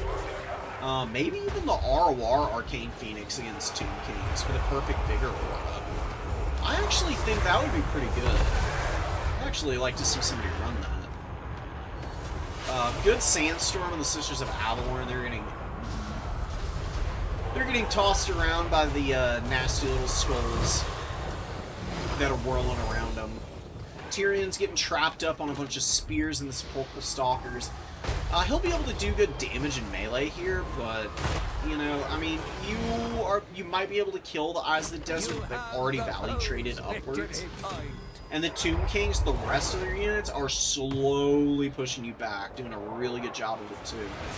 The Ushabti summon was able to take out the towns of Torquilita, by the way, and also get into the Silverhelm, and got about 500 value. The Ushabti summon is so good, because you can use it literally anywhere on the field. And they're just a strong, durable unit in general. So getting one for free for about 90 seconds, where you can just immediately throw it into a favorable fight. Big time. Big mode value. Silverhelms are still struggling. They've got no value. 13 value on the Silverhelm before it routs is kind of... Oh my god, it would make me viscerally upset. I would not be able to hide my irritation. I think this is a little bit of the High Elves not bringing a build very well suited for a more value trade-oriented Tomb King's army. Especially one that was playing very cautiously on the back point. They didn't have a Lord to chase Kotep with, so he just kind of got to do whatever he wanted to. By the time a big monster came out that could chase Kotep, there were already counters in the field. On a really good one in the Eyes of the Desert at that. It's just not enough room for it to run and gun. Nahakara Warriors are holding some silver bombs off the point and probably going to make it a little hard for the Spearmen to get over here. Spearmen are kind of walking into the fight, unfortunately, which is definitely something that Dirt needs to pay a little bit more attention to. Trust me, I get it. I do it all the time. Everybody does. But if you want to go absolutely sicko mode and be like a Dark Lord of the tournament scene, making mistakes like that is something that you're going to minimize more often than not. So it's worth knowing when and where you do make that error and how you can maybe avoid it in the future. Tomb Kings have got this one in the bag, man. Dirt put up a pretty good fight early, but, you know, he overpressed on the foe's back point. He got punished really hard for it, and it does happen. It does happen. You hate to see it. They're Shopty in here now. They're just grinding through Spearmen as best they can. A hard time getting any attacks in. I don't know what's going on with these guys. Now a few of them are hitting the spears. Super bizarre. They waited until all of their support was gone before they decided to do anything. Yeah, Skeleton Horsemen attacking Lothern Skycutters is pretty hilarious. Or I think the Skycutters actually came in and charged the Horsemen. And they're still losing. Icon behavior. Lothern Skycutters are such a joke, dude. If they doubled the ammo on this Lothern Skycutter, I think they would be an okay unit.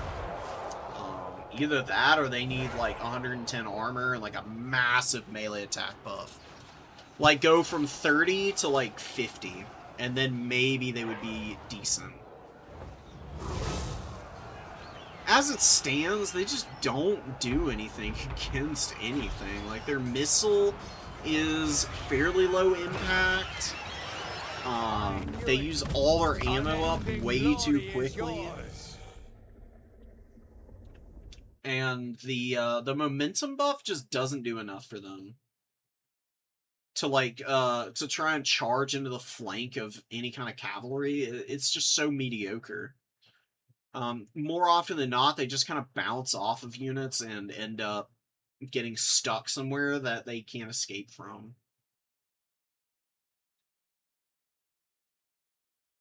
Yeah, Stalker LOS is kind of bad, but against flyers it's okay, because they can pretty easily get eyes on them. You know, no pun intended for the unit name. Would Oceanids be good here? Honestly, probably not.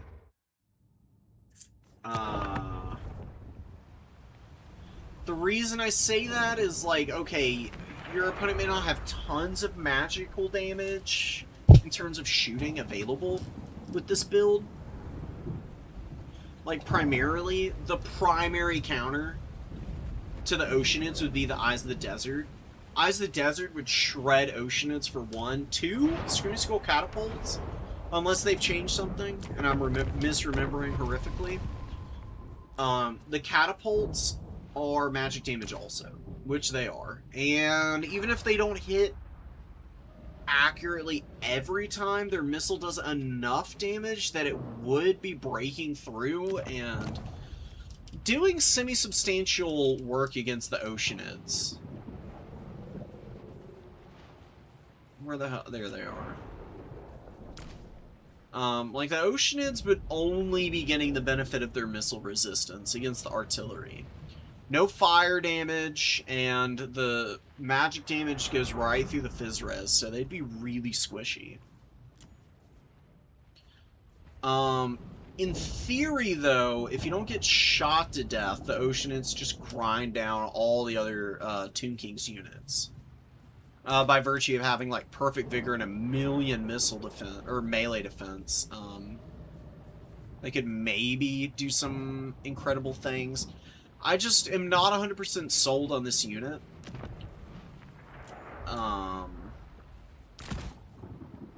It's because they are fairly expensive, and I do think Eyes of the Desert could pretty quickly shoot down multiple of them. And Oceanids would not do well in melee combat against Eyes of the Desert, which is really the best way to shut down the Eyes. Sepulchral Stalkers are bad in melee combat. Like, they're just not good. But Oceanids don't have AP, and they are not very well endowed in the melee attack front, so they kind of just bounce off the otherwise low melee defense of the Eyes.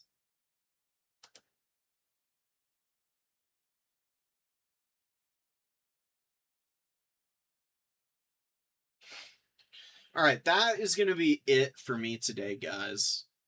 I really appreciate y'all showing up and showing out. I am going to go eat and prep food and do other stuff.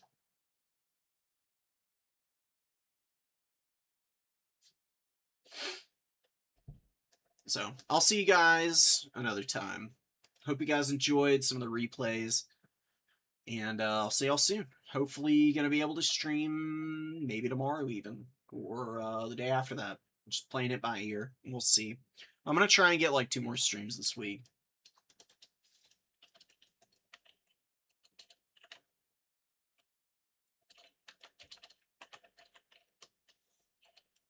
Till then, peace out, guys.